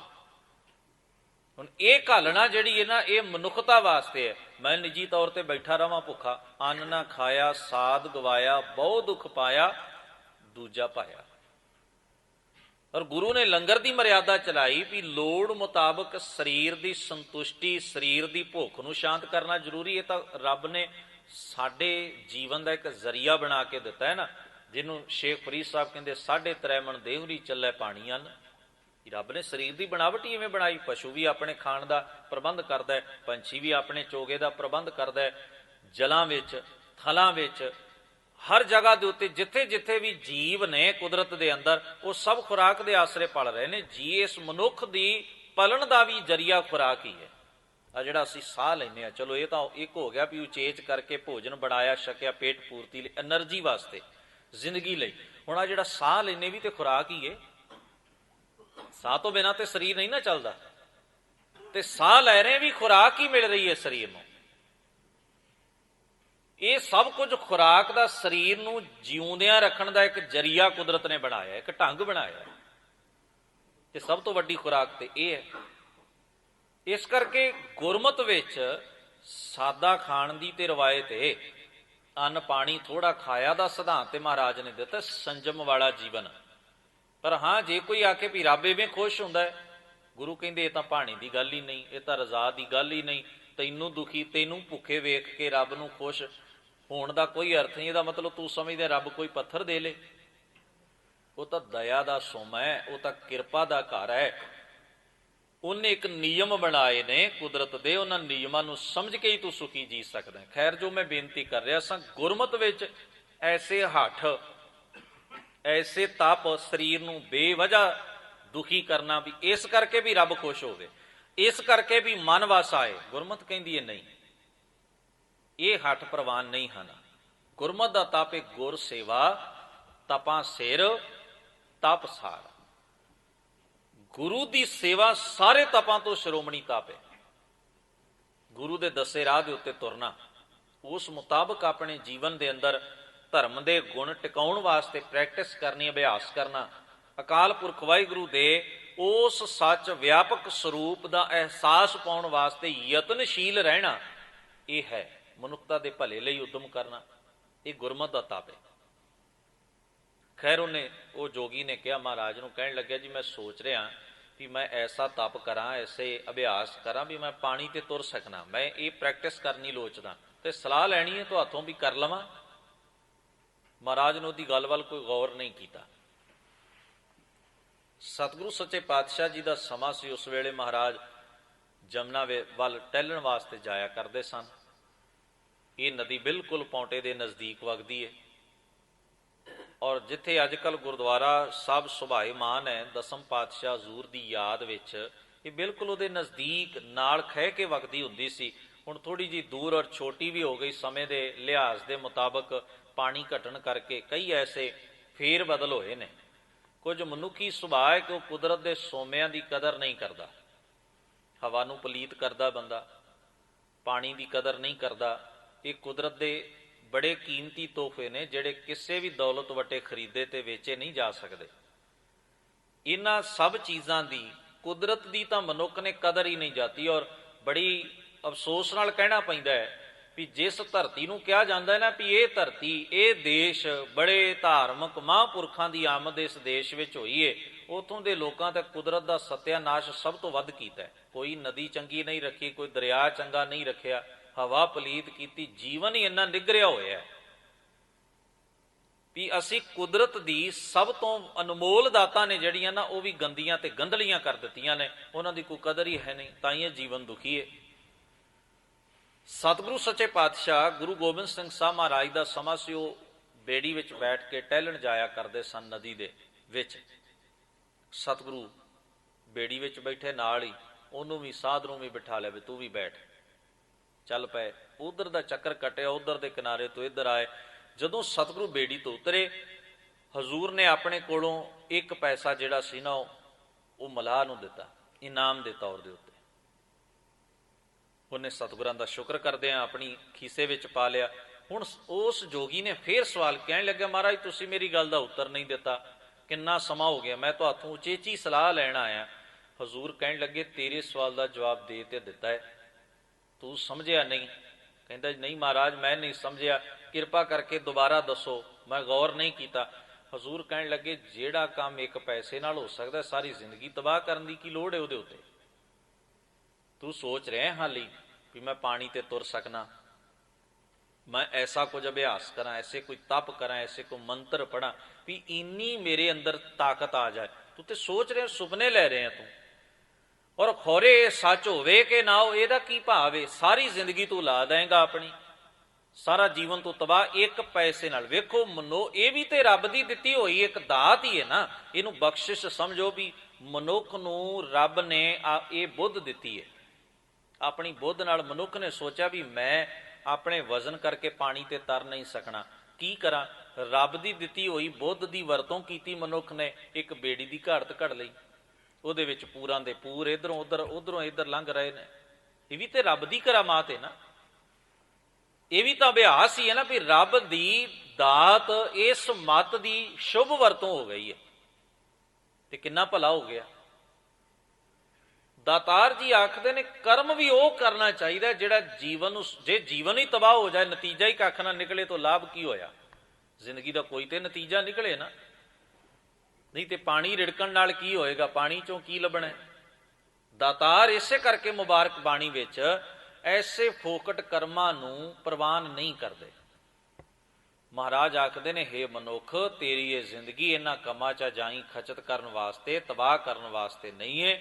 ਇਸ ਜੀਵਨ ਨੂੰ ਸਵਾਰਨ ਦਾ ਉਦਮ ਕਰ, ਇਹਨੂੰ ਜੀਣਾ ਸਿੱਖ, ਖੁਦ ਵੀ ਜੀ ਤੇ ਦੂਜਿਆਂ ਦੀ ਮਦਦ ਵੀ ਕਰ ਜੀਣ ਵਿੱਚ। ਇਹੋ ਹੀ ਮਨੁੱਖੀ ਜੀਵਨ ਹੈ ਤੇ ਇਹੋ ਹੀ ਇਹਨੂੰ ਸਫਲਿਆਂ ਕਰਨ ਦੀ ਸਭ ਤੋਂ ਕੀਮਤੀ ਜੁਗਤ ਹੈ। ਸਭ ਤੋਂ ਵਧੀਆ ਤਰੀਕਾ ਇਹੋ ਹੀ ਹੈ। ਸਤਿਗੁਰੂ ਸੱਚੇ ਪਾਤਸ਼ਾਹ ਮਹਾਰਾਜ ਗੁਰੂ ਨਾਨਕ ਸਾਹਿਬ ਦੀ ਜੋਗੀਆਂ ਦੇ ਨਾਲ ਬਹੁਤ ਲੰਮੇਰੀ ਵਾਰਤਾਲਾਪ, ਵਿਚਾਰ, ਚਰਚਾ ਹੁੰਦੀ ਹੈ। ਸਿੱਧ ਗੋਸ਼ਟ ਨਾਮ ਦੀ ਮੁਬਾਰਕ ਬਾਣੀ ਰਾਗ ਰਾਮਕਲੀ ਦੇ ਵਿੱਚ ਸੁਭਾਈਮਾਨ ਹੈ। ਉਹਨਾਂ ਵੱਲੋਂ ਕੀਤੇ ਸਵਾਲ, ਗੁਰੂ ਨਾਨਕ ਮਹਾਰਾਜ ਵੱਲੋਂ ਦਿੱਤੇ ਜਵਾਬ, ਔਰ ਇਸ ਢੰਗ ਦੇ ਨਾਲ ਸਵਾਲ ਤੇ ਜਵਾਬ ਦੇ ਰੂਪ ਵਿੱਚ ਗੁਰੂ ਨਾਨਕ ਮਹਾਰਾਜ ਉਹਨਾਂ ਦੀ ਗੱਲ ਵੀ ਧਿਆਨ ਨਾਲ ਸੁਣਦੇ ਨੇ ਤੇ ਆਪਣਾ ਮਤ ਵੀ ਸਪਸ਼ਟ ਕਰਦੇ ਨੇ। ਔਰ ਭਾਈ ਸਾਹਿਬ ਜੀ ਨੇ ਨਿਚੋੜ ਦੱਸਿਆ, ਭਾਈ ਗੁਰਦਾਸ ਜੀ ਨੇ, ਉਹ ਕਹਿੰਦੇ ਸ਼ਬਦ ਜਿੱਤੀ ਸਿੱਧ ਮੰਡਲੀ ਕੀ ਤੋਸ ਆਪਣਾ ਪੰਥ ਨਿਰਾਲਾ। ਕਿਉਂਕਿ ਗੁਰੂ ਨਾਨਕ ਮਹਾਰਾਜ ਪਾਤਸ਼ਾਹ ਧਰਮ ਦੀ ਬਾਤ ਮਨੁੱਖਤਾ ਨੂੰ ਸਮਝਾ ਰਹੇ ਨੇ। ਇੱਕ ਤੇ ਆਰਗੂਮੈਂਟ ਕਰਨਾ ਹੁੰਦਾ, ਡਾਇਲੋਗ ਕਰਨਾ ਹੁੰਦਾ, ਵੀ ਬੰਦਾ ਪਤਾ ਕੱਖ ਨਹੀਂ, ਬਸ ਆਪਣੀ ਗੱਲ ਨੂੰ ਦੁਹਰਾਈ ਜਾਣਾ ਵੀ ਠੀਕ ਹੈ ਜੀ, ਠੀਕ ਹੈ ਜੀ, ਠੀਕ ਹੈ। ਬਹੁਤੀ ਦੁਨੀਆ ਇਸ ਤਰ੍ਹਾਂ ਦਾ ਝੂਠਾ ਜਿਹਾ ਆਰਗੂਮੈਂਟ ਕਰਦੀ ਹੈ। ਉਹਨਾਂ ਦੇ ਡਾਇਲੋਗ ਵਿੱਚ ਕੋਈ ਅਭਿਆਸ ਨਹੀਂ ਹੁੰਦਾ, ਉਹਨਾਂ ਦੇ ਡਾਇਲੋਗ ਦੇ ਵਿੱਚ, ਉਹਨਾਂ ਦੀ ਕਥਨੀ ਕਰਨੀ ਦੇ ਵਿੱਚ ਕੋਈ ਮਤਲਬ ਮਾਇਨੇ ਦੀ ਗੱਲ ਜੋ ਨਹੀਂ ਜਾਣਦੇ ਉਹ ਵੀ ਕਹਿ ਛੱਡਦੇ ਨੇ। ਗੁਰੂ ਨਾਨਕ ਮਹਾਰਾਜ, ਹੁਣ ਇੱਕ ਫਰਕ ਵੇਖਣਾ ਕਦੇ, ਜਿਹੜੇ ਸਿੱਧ ਸਨ ਉਹ ਆਪਣਾ ਰਾਹ ਉਹਨਾਂ ਨੇ ਚੁਣਿਆ, ਪ੍ਰਾਣਾਯਾਮ ਕਰ ਰਹੇ ਨੇ, ਆਸਨ ਲਾ ਰਹੇ ਨੇ, ਈੜਾ ਪਿੰਗਲਾ ਸੁਖਮਨਾ ਦਾ ਅਭਿਆਸ ਕਰ ਰਹੇ ਨੇ, ਸਭ ਕੁਝ ਛੱਡਿਆ ਛਡਾਇਆ ਵੀ ਹੈ। ਉਹ ਕਿਸੇ ਤਲਾਸ਼ ਵਿੱਚ ਨੇ। ਤੇ ਗੁਰੂ ਨਾਨਕ ਮਹਾਰਾਜ ਸੱਚੇ ਪਾਤਸ਼ਾਹ ਜਿਨ੍ਹਾਂ ਦਾ ਆਪਣਾ ਜੀਵਨ ਬਾ ਕਮਾਲ ਜੀਵਨ ਹੈ ਔਰ ਇੱਕ ਉੱਤਮ ਮਿਸਾਲ ਹੈ ਉਹ ਸੰਸਾਰ ਦੇ ਜੀਵਨ ਲਈ, ਸਤਿਗੁਰੂ ਗੁਰੂ ਨਾਨਕ ਮਹਾਰਾਜ ਸੱਚੇ ਪਾਤਸ਼ਾਹ ਦੀ ਆਪਣੀ ਵੀ ਪ੍ਰੈਕਟਿਸ ਅਜ਼ੀਮ ਹੈ। ਜਿਹਨੂੰ ਭੱਟ ਸਾਹਿਬਾਨਾਂ ਨੇ ਆਖਿਆ, ਸਤਿਗੁਰ ਨਾਨਕ ਭਗਤ ਕਰੀ ਇੱਕ ਮਨ, ਤਨ ਮਨ ਧਨ ਗੋਬਿੰਦ ਦਿਓ। ਹੁਣ ਇਹ ਗੁਰੂ ਨਾਨਕ ਮਹਾਰਾਜ ਸੱਚੇ ਪਾਤਸ਼ਾਹ ਜੀ ਦੀ ਆਪਣੀ ਪ੍ਰੈਕਟਿਸ ਹੈ। ਪਰ ਹੁਣ ਸਵਾਦ ਇੱਥੇ ਹੀ ਆਏਗਾ ਡਾਇਲੋਗ ਦਾ, ਇੱਥੇ ਹੀ ਸਵਾਦ ਆਏਗਾ ਆਪਸ ਵਿਚਾਰ ਦਾ। ਕਿਉਂਕਿ ਇੱਕ ਤਲਾਸ਼ ਵਿੱਚ ਉਹ ਕੁਝ ਪੁੱਛਦਾ ਹੈ, ਉਹ ਜੋ ਪੁੱਛਦਾ ਹੈ ਉਹ ਆਪਣੀ ਜ਼ਿੰਦਗੀ ਦੇ ਤਜਰਬੇ ਦੇ ਆਧਾਰ ਤੇ ਪੁੱਛਦਾ ਹੈ। ਗੁਰੂ ਨਾਨਕ ਮਹਾਰਾਜ ਜੋ ਉੱਤਰ ਦਿੰਦੇ ਨੇ ਉਹ ਵੀ ਤਜਰਬੇ ਚੋਂ ਹੀ ਨਿਕਲਦਾ ਹੈ। ਅਸਲ ਤੇ ਇਹੋ ਹੀ ਹੈ ਵਿਚਾਰ, ਇਹਨੂੰ ਵਿਚਾਰ ਕਿਹਾ ਜਾਂਦਾ ਹੈ। ਹੁਣ ਜੇ ਤੁਸੀਂ ਬਹੁਤ ਵੱਡੇ ਗਿਆਨੀ ਨੂੰ, ਬਹੁਤ ਵੱਡੇ ਵਿਦਵਾਨ ਨੂੰ ਕਿਸੇ ਸਿਰੇ ਦੇ ਮੂਰਖ ਲਾਗੇ ਬਿਠਾ ਦਿਓ ਤਾਂ ਸੰਸਾਰ ਦੇ ਲੋਕ ਆਖਦੇ ਨੇ ਮੂਰਖ ਤੇ ਮੂਰਖ ਹੀ ਸੀ, ਵਿਦਵਾਨ ਤੇ ਉਦੋਂ ਵੱਡਾ ਮੂਰਖ ਜਿਹੜਾ ਇਸ ਪੱਥਰ ਨਾਲ ਮੱਥਾ ਮਾਰਦਾ। ਉਹਦਾ ਕੀ ਅਰਥ? ਉਹਨੂੰ ਉਹਦੀ ਗੱਲ ਸਮਝ ਨਹੀਂ ਆਉਣੀ, ਉਹਨੇ ਸਮਝਣਾ ਹੀ ਕੱਖ ਨਹੀਂ, ਉਹਨੂੰ ਪਤਾ ਹੀ ਨਹੀਂ ਜਿਹੜੀ ਗੱਲ ਉਹ ਉਹਨੂੰ ਸਮਝਾ ਰਿਹਾ। ਬੱਚੇ ਦੇ ਸਾਹਮਣੇ ਤੁਸੀਂ PhD ਦਾ ਸਿਲੇਬਸ ਲਿਆ ਕੇ ਰੱਖ ਦਿਓਗੇ, ਕੀ ਅਰਥ ਰਹਿ ਜਾਏਗਾ ਉਹਦਾ? ਇਹਦਾ ਭਾਵ ਇਹ ਨਹੀਂ ਹੈ ਵੀ ਦੂਸਰੇ ਨਾਲ ਨਫ਼ਰਤ ਕਰਨੀ ਜਿਹਨੂੰ ਪਤਾ ਨਹੀਂ। ਹਰ ਇੱਕ ਦੀ ਰਿਸਪੈਕਟ ਕਰਨੀ ਧਰਮ ਦਾ ਪਹਿਲਾ ਮੁੱਢਲਾ ਕਰਮ ਹੈ। ਵੀ ਹਰ ਮਨੁੱਖ ਨੂੰ ਰੱਬ ਦਾ ਪੈਦਾ ਕੀਤਾ ਹੋਇਆ ਆਪਣੇ ਵੱਤ ਉਹਦਾ ਸਤਿਕਾਰ ਕਾਇਮ ਰੱਖਣਾ ਹੈ। ਪਰ ਦੂਸਰੀ ਬਾਤ ਇਹ ਹੈ ਵੀ ਵਿਚਾਰ ਵੀ ਤੇ ਉੱਥੇ ਹੀ ਹੋ ਸਕਦਾ ਹੈ ਨਾ, ਵੀ ਜਿੱਥੇ ਵਿਚਾਰ ਦਾ ਆਦਾਨ ਤੇ ਪ੍ਰਦਾਨ ਹੈ, ਜਿੱਥੇ ਵਿਚਾਰ ਦਾ ਆਦਾਨ ਤੇ ਪ੍ਰਦਾਨ ਹੈ। ਹੁਣ ਜਿਹੜੀ ਸਿੱਧ ਗੋਸ਼ਟ ਦੀ ਬਾਣੀ ਹੈ, ਸਿੱਧ ਜੋ ਸਵਾਲ ਕਰਦੇ ਨੇ ਆਮ ਬੰਦਾ ਕਿੱਥੇ ਕਰਦਾ ਹੈ? ਇਹ ਸਵਾਲ ਆਮ ਬੰਦੇ ਦੀ ਜ਼ਿੰਦਗੀ 'ਚ ਕਿੱਥੇ ਹੁੰਦੇ ਨੇ? ਵੀ ਹਉਮੈ ਕਿਵੇਂ ਮੁੱਕੇ, ਮਾਇਆ ਦਾ ਪ੍ਰਭਾਵ ਕਿਵੇਂ ਖਤਮ ਹੋਵੇ, ਗ੍ਰਸਤ ਵਿੱਚ ਰਹਿੰਦਿਆਂ ਰੱਬ ਦੇ ਰਾਹ ਤੇ ਸਚਿਆਰੇ ਕਿਵੇਂ ਬਣਿਆ ਜਾ। ਕੁਝ ਸਵਾਲ ਵੀ ਤੇ ਕਿਸੇ ਸੂਝਵਾਨਤਾ ਚੋਂ ਨਿਕਲ ਰਹੇ ਨੇ ਨਾ, ਸਵਾਲ ਵੀ ਤੇ ਕਿਸੇ ਭਾਵਨਾ ਚੋਂ ਹੀ ਆ ਰਹੇ ਨੇ। ਐਵੇਂ ਤਾਂ ਕੋਈ ਸਵਾਲ ਨਹੀਂ ਹੋ ਰਿਹਾ। ਔਰ ਗੁਰੂ ਗ੍ਰੰਥ ਸਾਹਿਬ ਜੀ ਦੀ ਮੁਬਾਰਕ ਬਾਣੀ ਚੋਂ ਸਵਾਲ ਵੀ ਦਰਜ ਨੇ ਜਿਹੜੇ ਸਿੱਧਾਂ ਨੇ ਕੀਤੇ। ਇਹਦਾ ਮਤਲਬ ਗੁਰੂ ਨਾਨਕ ਸਾਹਿਬ ਜ਼ਰੂਰਤ ਸਮਝਦੇ ਨੇ ਵੀ ਇਹ ਸਵਾਲ ਬੜੇ ਇੰਪੋਰਟੈਂਟ ਨੇ, ਬੜੇ ਮਹੱਤਵਪੂਰਨ ਨੇ। ਇਹ ਸਵਾਲ ਮਨੁੱਖ ਦੀ ਜ਼ਿੰਦਗੀ ਦੇ ਲਈ ਬੜੇ ਬਿਹਤਰੀਨ ਨੇ। ਔਰ ਇਹਨਾਂ ਦਾ ਉੱਤਰ ਮਹਾਰਾਜ ਜੋ ਸਤਿਗੁਰਾਂ ਨੇ ਆਪ ਦਰਜ ਕੀਤਾ ਹੈ, ਆਪ ਉਚਾਰਿਆ, ਉਹ ਉੱਤਰ ਨਾਲ ਦਰਜ ਕੀਤਾ। ਐਵੇਂ ਸਿੱਧ ਗੋਸ਼ਟ ਦੀ ਬਾਣੀ ਮੁਕੰਮਲ ਹੁੰਦੀ ਹੈ। ਜੋਗੀਆਂ ਦੇ ਨਾਲ ਜੋ ਵਿਚਾਰ ਚਰਚਾ ਹੋਈ, ਜੋ ਉਹਨਾਂ ਨੂੰ ਉਪਦੇਸ਼ ਦਿੱਤਾ, ਉੱਥੇ ਸਤਿਗੁਰੂ ਜੀ ਦੇ ਜਦੋਂ ਅਸੀਂ ਮਹਾਰਾਜ ਦੇ ਉਚਾਰਨ ਕੀਤੇ ਇਹ ਬਾਣੀ ਦੇ ਵਿਚਾਰ ਪੜ੍ਹਦੇ ਹਾਂ, ਸਤਿਗੁਰਾਂ ਦੇ ਅਮੋਲਕ ਬਚਨ, ਤਾਂ ਉਹਦੇ ਵਿੱਚੋਂ ਸਮਝ ਆਉਂਦੀ ਹੈ ਵੀ ਜੋਗ ਮਤ ਦੀ ਖੜੋਤ ਕੀ ਹੈ ਤੇ ਗੁਰਮਤ ਜਿਹੜੀ ਹੈ ਮਨੁੱਖ ਨੂੰ ਉਸ ਖੜੋਤ ਵਿੱਚ ਉਲਝਣ ਤੋਂ ਰੋਕਦੀ ਔਰ ਅੱਗੇ ਕਿਵੇਂ ਤੋਰਦੀ ਹੈ। ਵੀ ਮਨੁੱਖ ਨੂੰ ਕੀ ਕਰਨਾ ਚਾਹੀਦਾ, ਜੋਗ ਮਤ ਵਿੱਚ ਕੀ ਕਮੀ ਹੈ, ਕੀ ਰੜਕ ਹੈ, ਤੇ ਗੁਰਮਤ ਜਿਹੜੀ ਉਹ ਕਿਵੇਂ ਗ੍ਰਸਤ ਵਿੱਚ ਰਹਿੰਦਿਆਂ, ਸਮਾਜ ਵਿੱਚ ਵਿਚਰਦਿਆਂ, ਧਰਮ ਕਿਰਤ ਕਰਦਿਆਂ ਆਪਣੇ ਮਨ ਨੂੰ ਉਚੇਰਾ ਕਰਨ ਦੀ ਗੱਲ ਕਰਦੀ ਹੈ। ਘਟ ਵਸੈ ਚਰਨਾਰ ਬਿੰਦ ਰਸਨਾ ਜਪੈ ਗੋਪਾਲ ਨਾਨਕ ਸੋ ਪ੍ਰਭ ਸਿਮਰਿਐ ਤਿਸ ਦੇਹੀ ਕੋ ਪਾਲ। ਹੁਣ ਗੁਰੂ ਸਾਹਿਬ ਜਦੋਂ ਜੋਗ ਸ਼ਬਦ ਬਾਣੀ ਚ ਵਰ, ਜੋਗ ਦਾ ਅਰਥ ਯੋਗਤਾ ਵੀ ਹੈ। ਮੈਨੋ ਜੋਗ ਕੀਤੋਈ, ਯੋਗਤਾ। ਜੋਗ ਦਾ ਅਰਥ ਮਿਲਾਪ ਵੀ ਹੈ, ਗੱਲੀ ਜੋਗ ਨਾ ਹੋਈ। ਇਵੇਂ ਜੋਗ ਸ਼ਬਦ ਦੇ ਕਈ ਮੀਨਿੰਗ ਨੇ, ਕਈ ਅਰਥ ਨੇ, ਪਰ ਇੱਥੇ ਜਿਹੜਾ ਸ਼ਬਦ ਗੁਰੂ ਅਰਜਨ ਸਾਹਿਬ ਅੱਜ ਦੇ ਇਸ ਪਵਿੱਤਰ ਸਵਈਏ ਚ ਵਰਤਦੇ, ਉਸ ਜੋਗ ਦਾ ਅਰਥ ਹੈ ਕਵਨ ਜੋਗ। ਮੈਂ ਜੋਗ ਦੀ ਕਿਹੜੀ ਵਿਧੀ ਵਰਤਾਂ, ਕਿਉਂਕਿ ਹੱਠ ਯੋਗ ਹੈ, ਤਪ ਯੋਗ ਹੈ, ਕਈ ਕਿਸਮ ਦੇ ਯੋਗ, ਯੋਗ ਦੀਆਂ ਵੀ ਕਈ ਥਿਊਰੀਆਂ ਨੇ ਨਾ। ਮਹਾਰਾਜ ਕਹਿੰਦੇ ਉਹ ਕਿਹੜਾ ਤਰੀਕਾ ਹੈ ਯੋਗ ਦਾ, ਯੋਗ ਦਾ ਕਿਹੜਾ ਸਾਧਨ ਹੈ ਜਿਹੜਾ ਮੈਂ ਯੂਜ਼ ਕਰਾਂ, ਵਰਤਾਂ, ਤੇ ਤੇਰੇ ਨਾਲ ਸਾਂਝ ਬਣੇ। ਭਾਵ ਐਸਾ ਕੋਈ ਤਰੀਕਾ ਮੇਰੇ ਕੰਮ ਆਉਣ ਵਾਲਾ ਨਹੀਂ। ਕਵਨ ਜੋਗ, ਕਵਨ ਗਿਆਨ, ਕੌਣ ਗਿਆਨ ਧਿਆਨ। ਕੌਣ ਦਾ ਅਰਥ ਹੈ ਕਿਹੜਾ, ਗਿਆਨ ਦਾ ਅਰਥ ਹੁੰਦਾ ਹੈ ਸਾਂਝ ਪਾਉਣ। ਵੇਖੇ ਗਿਆਨ ਦਾ ਭਾਵ ਜੋ ਗੁਰਮਤ ਵਿੱਚ ਗੁਰੂ ਗ੍ਰੰਥ ਸਾਹਿਬ ਦੀ ਬਾਣੀ 'ਚ ਨਾ, ਉਹ ਹੈ ਰੱਬ ਨਾਲ ਸਾਂਝ ਬਣਾਉਣੀ। ਸਾਂਝ, ਡੂੰਘੀ ਸਾਂਝ, ਅੰਦਰ ਚੇਤਨਾ ਆ ਜਾਣੀ, ਅੰਦਰ ਮਨੁੱਖ ਦੇ ਜਾਗਰਤੀ ਪੈਦਾ ਹੋ ਜਾਣੀ, ਇਹ ਅਵੇਅਰਨੈਸ ਆ ਜਾਣੀ, ਜਿਹਨੂੰ ਅਸੀਂ ਕਹਿੰਦੇ ਆ ਸੁਰਤੀ ਕਰਕੇ ਬੰਦੇ ਦਾ ਜਾਗ ਪੈਣਾ, ਇਹਨੂੰ ਗਿਆਨ ਆਖਿਆ। ਦੂਜੀ ਤਾਂ ਜਿਹੜੀ ਅਸੀਂ ਪ੍ਰਾਪਤ ਕਰਦੇ ਨਾ, ਪੜ੍ਹ ਲਿਆ, ਸੁਣ ਲਿਆ, ਸਮਝ ਲਿਆ, ਇਹ ਸਭ ਨੌਲੇਜ ਹੈ, ਜਾਣਕਾਰੀ ਹੈ। ਜਾਣਕਾਰੀ ਜਿੰਨਾ ਚਿਰ ਗਿਆਨ ਦੇ ਪੱਧਰ ਤੇ ਨਹੀਂ ਨਾ ਹੁੰਦੀ, ਦੋਵਾਂ ਦਾ ਫਰਕ ਸਮਝ ਲੈਣਾ। ਗੁਰੂ ਗ੍ਰੰਥ ਸਾਹਿਬ ਦੀ ਬਾਣੀ 'ਚ ਇਹਦਾ ਫਰਕ ਹੈ। ਮਹਾਰਾਜ ਗਿਆਨੀ ਪਤਾ ਕਿਹਨੂੰ ਕਹਿੰਦੇ ਨੇ ਬਾਣੀ ਦੇ ਅੰਦਰ? ਗਿਆਨੀ ਜਾਣਕਾਰ ਨੂੰ ਨਹੀਂ ਕਹਿੰਦੇ, ਗਿਆਨੀ ਕਹਿੰਦੇ ਨੇ ਜਿਨ੍ਹੇ ਸੱਚੀ ਜਾਣਕਾਰੀ ਹਾਸਲ ਕਰਕੇ ਉਹਨੂੰ ਅਪਲਾਈ ਕਰ ਲਿਆ ਆਪਣੇ ਜੀਵਨ ਅੰਦਰ। ਭੈ ਕਾਹੂ ਕੋ ਦੇਤ ਨੇ ਨਹਿ ਭੈ ਮਾਨਤਾਨ, ਉਹਨੂੰ ਗਿਆਨੀ ਕਿਹਾ ਨਾ। ਦੁੱਖ ਸੁੱਖ ਜੇ ਪਰਸੈ ਨਹੀਂ, ਜਿਹੜਾ ਲੋਭ ਤੋਂ ਉੱਪਰ ਹੈ, ਉਸ ਦਾ ਨਿੰਦਾ ਤੋਂ ਪਾਵਨ ਨੇ ਅਪਲਾਈ ਕਰ ਲਿਆ। ਗਿਆਨ ਦਾ ਅਰਥ ਉਹਦੀ ਸਾਂਝ ਬਣ ਗਈ ਅਕਾਲ ਪੁਰਖ ਦੇ ਨਾਲ। ਉੱਥੇ ਗਿਆਨ ਸ਼ਬਦ ਮਹਾਰਾਜ ਨੇ ਗਿਆਨੀ ਸ਼ਬਦ ਪ੍ਰੌੜ ਵਿਅਕਤੀ ਲਈ ਵਰਤਿਆ, ਪ੍ਰੈਕਟੀਕਲੀ ਲਾਈਫ ਵਾਸਤੇ, ਜਿਹਨੂੰ ਅਸੀਂ ਕਰਨੀ ਵਾਲਾ ਜੀਵਨ ਕਹਿੰਦੇ, ਉਹਦੇ ਲਈ ਵਰਤਿਆ ਗੁਰੂ ਗ੍ਰੰਥ ਸਾਹਿਬ ਨੇ ਗਿਆਨ ਸ਼ਬਦ। ਫੋਕਟ ਗਿਆਨ ਦਾ ਵੀ ਜ਼ਿਕਰ ਬਾਣੀ ਦੇ ਵਿੱਚ ਆਇਆ ਬਾਹਰੀ ਤੌਰ ਉੱਪਰ, ਜੇ ਉਹ ਗਿਆਨ, ਜੇ ਉਹ ਜਾਣਕਾਰੀ ਅਪਲਾਈ ਨਹੀਂ ਕੀਤੀ, ਜ਼ਿੰਦਗੀ ਤੇ ਧਾਰਨ ਨਹੀਂ ਕੀਤੀ, ਉਹਨੂੰ ਕਮਾਇਆ ਨਹੀਂ, ਤਾਂ ਮਹਾਰਾਜ ਕਹਿੰਦੇ ਉਹ ਖਾਲੀ ਦਿਮਾਗੀ ਪੱਧਰ ਤੇ ਜਾਣਕਾਰੀ ਹੈ। ਉਹ ਤੈਨੂੰ ਪਤਾ ਤੇ ਹੋ ਸਕਦਾ ਹੈ, ਪਰ ਤੂੰ ਤੁਰਿਆ ਤੇ ਨਹੀਂ ਨਾ ਉਸ ਰਾਹ ਦੇ ਉੱਤੇ। ਤਾਂ ਇਹ ਵੀ ਇੱਕ ਫਰਕ ਗੁਰੂ ਗ੍ਰੰਥ ਸਾਹਿਬ ਜੀ ਦੀ ਬਾਣੀ ਵਿੱਚ ਹੈ। ਇਸ ਕਰਕੇ ਮਹਾਰਾਜ ਬਾਣੀ ਵਿੱਚ ਸਮਝਾਉਂਦੇ ਨੇ ਉਹ ਕਿਹੜਾ ਗਿਆਨ ਹੈ, ਭਾਵ ਉਹ ਕਿਹੜੀ ਚੇਤਨਾ ਅੰਦਰ ਪੈਦਾ ਕਰਾਂ, ਕਿਵੇਂ ਪੈਦਾ ਕਰਾਂ। ਕੌਣ ਗਿਆਨ ਧਿਆਨ। ਧਿਆਨ ਦਾ ਅਰਥ ਹੈ ਬ੍ਰਿਤੀ ਨੂੰ ਇੱਕ ਜਗ੍ਹਾ ਤੇ ਟਿਕਾਉਣਾ। ਜਿਵੇਂ ਮੈਂ ਪਹਿਲਾਂ ਇੱਕ ਉਦਾਹਰਣ ਦਿੱਤੀ ਸੀ ਵੀ ਪਤੰਜਲੀ ਦਾ ਯੋਗ ਦਾ ਫਲਸਫਾ ਜਿਹੜਾ ਹੈ, ਪਤੰਜਲੀ ਰਿਸ਼ੀ ਦਾ, ਉਹਨੇ ਬਿਰਤੀ ਨੂੰ ਟਿਕਾਉਣ ਦੇ ਸਾਧਨ ਬਿਆਨ ਕੀਤੇ ਨੇ ਕਿ ਪ੍ਰਾਣਾਯਾਮ ਕਰਨਾ, ਸਾਹ ਖਿੱਚਣਾ, ਸਾਹ ਰੋਕਣਾ, ਇੱਕ ਨਾਸ ਰਾਹੀਂ ਸਾਹ ਛੱਡਣਾ, ਇਹਨੂੰ ਈੜਾ, ਪਿੰਗੁਲਾ ਤੇ ਸੁਖਮਨਾ ਦਾ ਨਾਮ ਉਹਨੂੰ ਦਿੱਤਾ ਹੈ। ਇਸ ਤਰ੍ਹਾਂ ਦੇ ਉਹਨੇ ਕਈ ਕਿਸਮ ਦੇ ਸਾਧਨ ਯਾਦ ਕੀਤੇ ਨੇ। ਔਰ ਭਾਰਤੀ ਮਤ ਮਤਾਂਦਰਾਂ ਦੇ ਅੰਦਰ, ਫਿਰਕਿਆਂ ਦੇ ਅੰਦਰ ਐਸੇ ਅਣਗਿਣਤੀ, ਗਿਣਤੀ ਨਹੀਂ ਕੀਤੀ ਜਾ, ਕਿੰਨੇ ਕੁ ਸਾਧਨ ਨੇ ਬਿਰਤੀ ਨੂੰ ਟਿਕਾਉਣ ਦੇ। ਲੋਕ ਬੈਠੇ ਹਨ ਇੱਕ ਰਸ, ਇੱਕ ਜਗ੍ਹਾ ਦੇ ਉੱਪਰ। ਹੁਣ ਗੁਰੂ ਗ੍ਰੰਥ ਸਾਹਿਬ ਮਹਾਰਾਜ ਆਖਦੇ ਨੇ ਬਿਰਤੀ ਜਿਹੜੀ ਹੈ, ਲਗਨ ਜਿਹੜੀ ਹੈ ਸਾਡੀ, ਜੇ ਮੰਨ ਲਓ ਮੰਦੇ ਪਾਸੇ ਲਗਨ ਲੱਗੀ ਹੈ ਤੇ ਸਰੀਰ ਨੂੰ ਦੁਖੀ ਕਰਕੇ ਤੁਸੀਂ ਆਪਣੇ ਅੰਦਰ ਦੀ ਲਗਨ ਨਹੀਂ ਤੋੜ ਸਕਦੇ, ਕਿਉਂਕਿ ਲਗਨ ਦਾ ਸੰਬੰਧ ਤੁਹਾਡੇ ਮਨ ਨਾਲ ਹੈ, ਸੁਰਤ ਨਾਲ ਹੈ। ਸਰੀਰ ਦੁਖੀ ਹੋਏਗਾ ਚੰਦ ਘੜੀਆਂ, ਜਿੰਨਾ ਚਿਰ ਤਕਲੀਫ ਰਹੇਗੀ ਮਹਿਸੂਸ ਹੋਏਗੀ ਦਿਮਾਗੀ ਤੌਰ ਉੱਤੇ ਮਨੁੱਖ ਨੂੰ, ਮਾਨਸਿਕ ਤੌਰ ਉੱਤੇ, ਪਰ ਕੋਈ ਜ਼ਰੂਰੀ ਇੱਕ ਸ਼ਬਦ ਵਰਤਿਆ ਬਾਣੀ ਦੇ ਅੰਦਰ। ਮਹਾਰਾਜ ਕਹਿੰਦੇ ਨੇ ਵਰਮੀ ਮਾਰੀ ਸਾਂਪ ਨਾ ਮਰਈ, ਨਾਮ ਨਾ ਸੁਣਈ ਡੋਰਾ। ਵਰਮੀ ਕਹਿੰਦੇ ਨੇ, ਤੁਸੀਂ ਦੇਖਿਆ ਹੋਏਗਾ ਵੀ ਜਦੋਂ ਚੂਹੇ ਆਪਣੀ ਬਿੱਲ ਬਣਾਉਂਦੇ ਨੇ, ਖੁੱਡਾਂ ਬਣਾਉਂਦੇ ਨੇ, ਜ਼ਮੀਨ ਦੇ ਵਿੱਚੋਂ ਮਿੱਟੀ ਕੱਢ ਕੱਢ ਕੇ ਉੱਚਾ ਸਾਰਾ ਢੇਰ ਲਾ ਦਿੰਦੇ ਨੇ, ਕਿਉਂਕਿ ਜਿਉਂ-ਜਿਉਂ ਆਪਣੀਆਂ ਖੁੱਡਾਂ ਬਣਾਉਂਦੇ ਨੇ ਜ਼ਮੀਨ ਦੇ ਵਿੱਚ, ਮਿੱਟੀ ਦਾ ਬਾਹਰ ਬੜਾ ਸਾਰਾ ਢੇਰ ਲੱਗ ਜਾਂਦਾ ਹੈ। ਦੂਸਰੀ ਬਾਤ ਹੈ ਜਿਹੜਾ ਸੱਪ ਹੈ ਨਾ, ਸੱਪ ਕਦੇ ਆਪਣੀ ਖੁੱਡ ਆਪ ਨਹੀਂ ਬਣਾਉਂਦਾ, ਇਹ ਬਣਾਉਂਦਾ ਹੀ ਨਹੀਂ, ਤੇ ਕਬਜ਼ਾ ਕਰਦਾ ਹੈ, ਕਿਉਂਕਿ ਚੂਹਿਆਂ ਨੂੰ ਖਾ ਜਾਂਦਾ ਹੈ ਜਾਂ ਚੂਹੇ ਡਰ ਕੇ ਭੱਜ ਜਾਂਦੇ ਨੇ।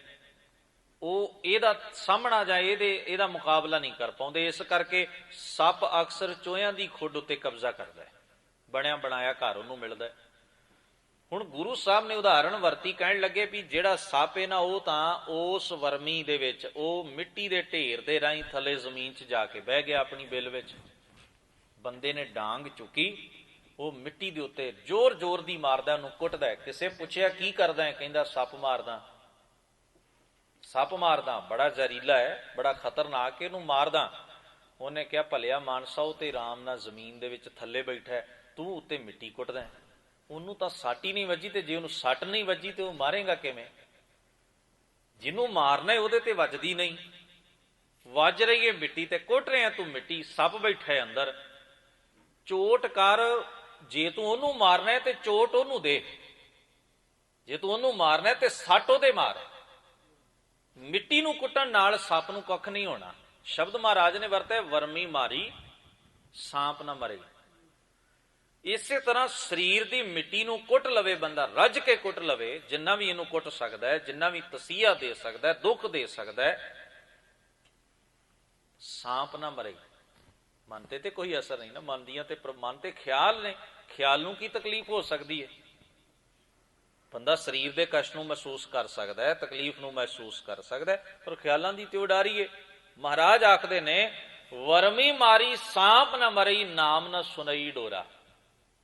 ਪਹਿਲੀ ਪੰਕਤੀ ਵਰਤੀ ਸੀ, ਗੋਬਿੰਦ ਭਜਨ ਕੀ ਮਤ ਹੈ ਹੋਰਾ। ਵਰਮੀ ਮਾਰੀ ਸਾਂਪ ਨਾ ਮਰਈ, ਨਾਮ ਨਾ ਸੁਨਈ ਡੋਰਾ। ਇੱਕ ਹੋਰ ਉਦਾਹਰਣ ਮੈਂ ਤੁਹਾਡੇ ਸਨਮੁਖ ਰੱਖਾਂ।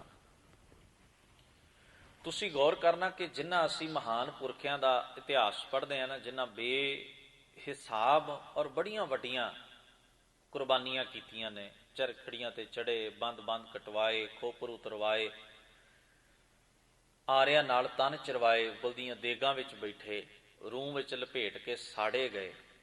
ਹੁਣ ਫਿਜ਼ੀਕਲੀ ਸਰੀਰਕ ਤੌਰ ਉੱਪਰ ਬੜੀ ਵੱਡੀ ਸਾਡੇ, ਬੜਾ ਵੱਡਾ ਕਸ਼ਟ ਹੈ, ਇਹ ਬੜਾ ਵੱਡਾ ਦੁੱਖ ਹੈ। ਜਿਨ੍ਹਾਂ ਨੇ ਦੁੱਖ ਦਿੱਤਾ ਹੈ, ਉਹਨਾਂ ਇਹ ਸੋਚ ਕੇ ਦਿੱਤਾ ਹੈ ਨਾ ਵੀ ਦੁੱਖ ਜਿਹੜਾ ਬੰਦੇ ਨੂੰ ਸੁੱਟ ਦਿੰਦਾ ਹੈ, ਮਨਵਾ ਲੈਂਦਾ ਹੈ ਗੱਲ।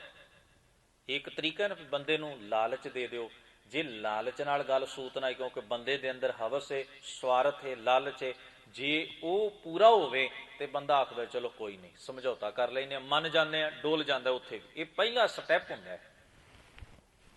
ਦੂਸਰਾ ਤਰੀਕਾ ਫਿਰ ਇਹ ਹੈ, ਇਹਨੂੰ ਬੰਦੇ ਨੂੰ ਦੁੱਖ ਦਿਓ, ਦੁੱਖ ਤੋਂ ਬੰਦਾ ਚੱਲਦਾ ਹੈ, ਡੋਲ ਜਾਂਦਾ ਹੈ। ਇੰਨਾ ਮਾਨਸਿਕ ਲੈਵਲ ਨਹੀਂ ਹੁੰਦਾ ਬੰਦੇ ਦਾ, ਔਰ ਦੁੱਖ ਦੇ ਅੱਗੇ ਬੰਦਾ ਗੋਡੇ ਟੇਕਦਾ ਵੀ ਐਵੇਂ ਮਰਨਾ ਕਾਹਨੂੰ ਹੈ, ਕਿਉਂਕਿ ਮੌਤ ਦੇ ਅੱਖ ਵਿੱਚ ਜਦੋਂ ਅੱਖ ਪੈਂਦੀ ਹੈ ਨਾ, ਬੰਦਾ ਵੱਡੀ ਤੋਂ ਵੱਡੀ ਗੱਲ ਮੰਨਣ ਲਈ ਰਾਜ਼ੀ ਹੋ ਜਾਂਦਾ।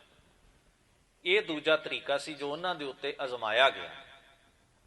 ਤਸੀਹੇ ਦੇਣੇ, ਭੁੱਖਿਆਂ ਰੱਖਣਾ ਕਾਲ ਕੋਠੜੀਆਂ ਵਿੱਚ ਮਹੀਨਿਆਂ ਬੱਧੀ, ਸਾਲਾਂ ਬੱਧੀ, ਕੋੜੇ ਮਾਰਨੇ, ਖਾਣ ਨੂੰ ਨਾ ਦੇਣਾ, ਉਤੋਂ ਲੂਣ ਵਾਲਾ ਪਾਣੀ ਪਿਆਈ ਜਾਣਾ ਵੀ ਇਹਨੂੰ ਭੁੱਖ ਲੱਗੇ, ਚੰਗੀ ਤਰ੍ਹਾਂ ਇਹਦਾ ਅੰਦਰ ਭੁੱਖ ਨਾਲ ਭਰ ਜਾਏ, ਚੀਕ ਉੱਠੇਗਾ ਜਦੋਂ ਇਹ ਮਰਨ ਕਿਨਾਰੇ ਪਹੁੰਚਿਆ।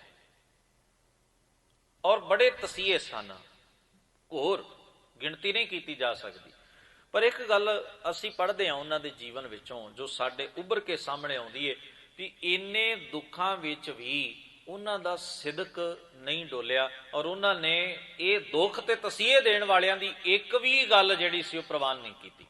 ਹੁਣ ਤੁਸੀਂ ਦੱਸੋ ਵੀ ਜੇ ਸਰੀਰ ਨੂੰ ਦੁਖੀ ਕਰਨ ਨਾਲ, ਕਿਉਂਕਿ ਉਹਨਾਂ ਤਾਂ ਆਪਣੀ ਪੂਰੀ ਵਾਹ ਲਾਈ ਨਾ, ਬੰਦਾ ਆਪ ਆਪਣੇ ਤਨ ਨੂੰ ਦੁੱਖ ਦੇਵੇ, ਥੋੜੀ ਗੁੰਜਾਇਸ਼ ਰੱਖਦਾ ਕਿ ਮੌਤ ਨਾ ਹੋਵੇ। ਘੱਟੋ ਘੱਟ ਜੋਗੀ ਆਪਣੇ ਤਨ ਨੂੰ ਦੁੱਖ ਦਿੰਦਾ ਹੈ ਨਾ, ਇੰਨੀ ਗੁੰਜਾਇਸ਼ ਰੱਖਦਾ ਵੀ ਕਿਤੇ ਮੌਤ ਹੀ ਨਾ ਹੋ ਜਾਏ। ਪਰ ਜਦੋਂ ਦੁਸ਼ਮਣ ਨੇ ਤੁਹਾਡੇ ਤਨ ਨੂੰ ਤਸੀਹੇ ਦੇਣੇ ਨੇ, ਉਹਨੇ ਤਾਂ ਦੇਣੇ ਹੀ ਮਾਰਨ ਵਾਸਤੇ ਨੇ, ਉਹਨੇ ਤਾਂ ਗੁੰਜਾਇਸ਼ ਰੱਖਣੀ ਨਹੀਂ ਉਹਦੇ ਲਈ। ਤਾਂ ਜੇ ਤੁਸੀਂ ਬਚ ਗਏ, ਗੱਲ ਮੰਨ ਗਏ ਤਾਂ ਵੀ ਜਾਇਜ਼ ਹੈ, ਜਾਨ ਨਿਕਲ ਗਈ ਉਹਨੂੰ ਕਿਹਨੂੰ ਪੁੱਛਣਾ, ਉਹ ਤਾਂ ਹੈ ਹੀ ਤੁਹਾਡਾ ਵੈਰੀ। ਜੋਗੀ ਜਦੋਂ ਆਪਣੇ ਤਨ ਨੂੰ ਦੁੱਖ ਦਿੰਦਾ ਨਾ, ਤੇ ਗੁੰਜਾਇਸ਼ ਰੱਖਦਾ ਵੀ ਘੱਟੋ ਘੱਟ ਐਵੇਂ ਕਿਤੇ ਆਪਣੀ ਆਤਮ ਹੱਤਿਆ ਹੀ ਨਾ ਕਰ ਬਵਾਂ। ਜਦੋਂ ਦੁਸ਼ਮਣ ਸਾਡੇ ਤਨ ਨੂੰ ਦੁੱਖ ਦਿੰਦਾ ਹੈ ਤੇ ਉਦੋਂ ਕਸਰ ਨਹੀਂ ਰਹਿਣ, ਉਹਨੂੰ ਸਾਡੀ ਜ਼ਿੰਦਗੀ ਤੇ ਮੌਤ ਦੀ ਕੋਈ ਪਰਵਾਹ ਨਹੀਂ ਹੁੰਦੀ, ਉਹ ਪੂਰੀਆਂ ਹੱਦਾਂ ਟੱਪਦਾ।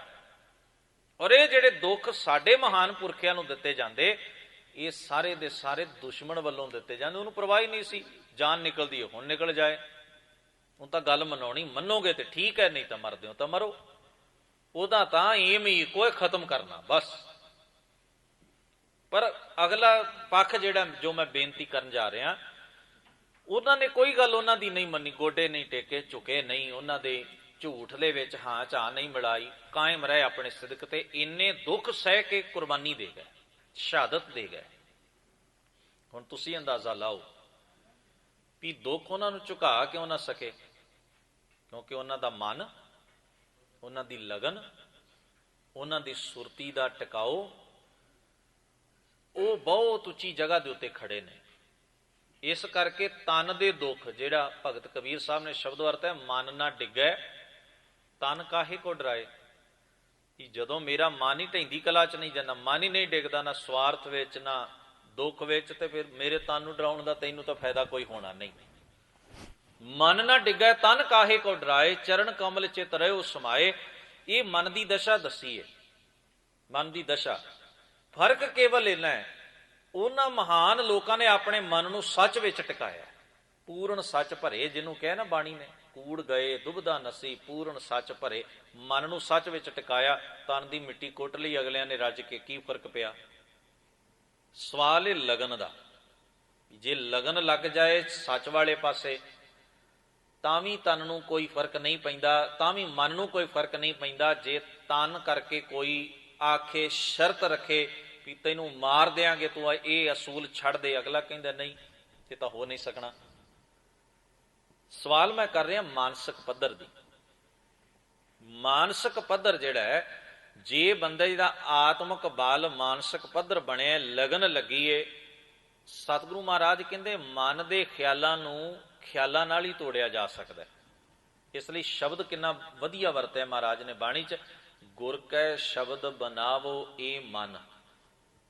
ਗੁਰੂ ਦੇ ਸ਼ਬਦ ਨਾਲ ਆਪਣੇ ਮਨ ਨੂੰ ਬਣਾਵੋ, ਇਹਦੀ ਬਣਤਰ ਬਣੋ। ਗੁਰੂ ਦਾ ਸ਼ਬਦ ਇਸ ਮਨ ਦੀ ਅਵਸਥਾ ਨੂੰ ਬਦਲ ਦਿੰਦਾ, ਇਹਦੀ ਬਣਤਰ ਨੂੰ ਬਦਲ ਦਿੰਦਾ। ਖਿਆਲ ਬਦਲ ਗਏ, ਵਿਚਾਰ ਬਦਲ ਗਏ, ਸੁਭਾਅ ਬਦਲ ਗਿਆ, ਮਾਨਸਿਕ ਤੌਰ ਉੱਤੇ ਮਨੁੱਖ ਦਾ ਸਮਝੋ ਸਭ ਕੁਝ ਬਦਲ ਗਿਆ। ਸੱਜਣ ਨੂੰ ਗੁਰੂ ਸਾਹਿਬ ਜੀ ਨੇ ਮਾਨਸਿਕ ਤੌਰ ਤੇ ਬਦਲ ਦਿੱਤਾ ਨਾ, ਮਨ ਦੀ ਅਵਸਥਾ ਚੇਂਜ ਹੋ ਗਈ। ਠੱਗੀ ਮਾਰਨ ਵਾਲਾ ਧਰਮੀ ਬਣ ਗਿਆ। ਇਹਨੂੰ ਪਰਿਵਰਤਨ ਕਿਹਾ, ਕਿਉਂਕਿ ਸਾਡੇ ਜੀਵਨ ਦਾ ਦਰੋ ਮਦਾਰ ਮਾਨਸਿਕ ਤੌਰ ਤੇ ਖੜਾ ਹੈ, ਮਨ ਦੇ ਉੱਤੇ ਖੜਾ ਹੈ। ਇਸ ਕਰਕੇ ਦਾਤਾਰ ਮੁਬਾਰਕ ਬਾਣੀ ਵਿੱਚ ਕਹਿੰਦੇ ਨੇ, ਕਵਨ ਬਿਦ ਉਸਤਤ ਕਰਿਓ, ਕਿਹੜੀ ਵਿਧੀ ਹੈ, ਕਿਹੜਾ ਤਰੀਕਾ ਹੈ ਜਿਹਦੇ ਰਾਹੀਂ ਮੈਂ ਤੇਰੀ ਵਡਿਆਈ ਤੇ ਉਸਤਤੀ। ਉਸਤਤ ਦਾ ਅਰਥ ਹੁੰਦਾ ਹੈ ਸ਼ੋਭਾ ਕਰਨੀ, ਸਿਫਤ ਗਾਉਣੀ, ਖੂਬੀਆਂ ਬਿਆਨ ਕਰਨੀਆਂ, ਤਾਰੀਫ ਕਰਨੀ, ਜਿਹਨੂੰ ਅਸੀਂ ਕਹਿੰਦੇ ਤਾਰੀਫ ਕਰਨੀ। ਇਹ ਸ਼ਬਦ ਬੜਾ ਕੀਮਤੀ, ਉਸਤਤ। ਬਾਣੀ ਚ ਮਹਾਰਾਜ ਨੇ ਕਿਹਾ, ਬਿਨ ਉਪਮਾ ਜਗਦੀਸ਼ ਕੀ ਬਿਨਸੈ ਨਾ ਅੰਧਿਆਰਾ। ਰੱਬ ਦੀ ਖੂਬੀ ਨੂੰ, ਰੱਬ ਦੀ ਵਡਿਆਈ ਨੂੰ, ਰੱਬ ਦੀ ਸਿਫਤ ਨੂੰ ਜਾਣੇ ਬਿਨਾ ਬੰਦੇ ਦਾ ਹਨੇਰਾ ਅੰਦਰੋਂ ਮਿਟਦਾ ਹੀ ਨਹੀਂ। ਅੰਦਰ ਹਨੇਰੇ ਚ ਭਟਕਦਾ ਰਹਿੰਦਾ ਮਨੁੱਖ, ਅਗਿਆਨਤਾ ਵਿੱਚ। ਇਸ ਕਰਕੇ ਸਤਿਗੁਰੂ ਕਹਿੰਦੇ, ਪ੍ਰਭ ਕੀ ਉਸਤਤ ਕਰੋ ਸੰਤ ਮੀਤ, ਸਾਵਧਾਨ ਏਕਾਗਰ ਚੀਤ।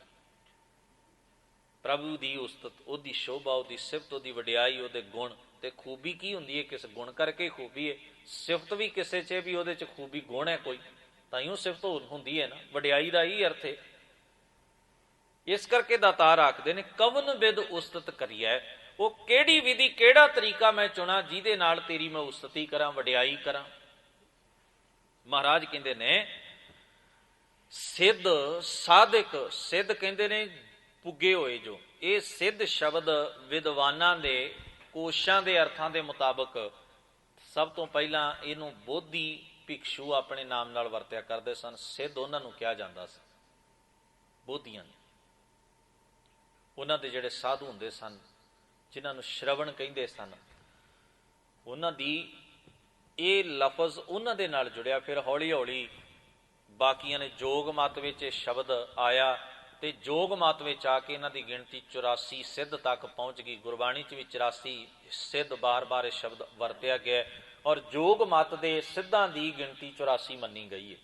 ਉਹਦੇ 'ਚ ਗੋਰਖ ਵਗੈਰਾ, ਚਰਪਟ ਵਗੈਰਾ, ਸਾਰੇ 84 ਬੰਦਿਆਂ ਦੀ ਲਿਸਟ ਦਿੱਤੀ ਹੈ, ਔਰ ਕਹਿ ਇਹ ਸਿੱਧ ਨੇ। ਸਿੱਧ ਦਾ ਅਰਥ ਹੁੰਦਾ ਪੁੱਗੇ ਹੋਏ ਜੋਗੀ, ਜਿਹੜੇ ਜੋਗੀ ਸਫਲ ਹੋ ਗਏ।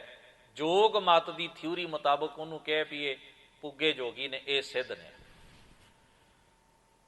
ਪਰ ਗੁਰੂ ਗ੍ਰੰਥ ਸਾਹਿਬ ਜੀ ਦੀ ਬਾਣੀ ਦੇ ਵਿੱਚ ਸਿੱਧ ਸ਼ਬਦ ਸਫਲਤਾ ਲਈ ਹੈ, ਵੀ ਸਫਲ ਹੋ ਗਿਆ ਬੰਦਾ, ਆਪਣੇ ਜੀਵਨ ਦੇ ਵਿਹਾਰ ਵਿੱਚ ਸਫਲ ਹੈ, ਸਫਲ ਜ਼ਿੰਦਗੀ ਜੀ ਰਿਹਾ, ਉਹਨੂੰ ਮਹਾਰਾਜ ਨੇ ਕਿਹਾ ਸਿੱਧ ਹੈ।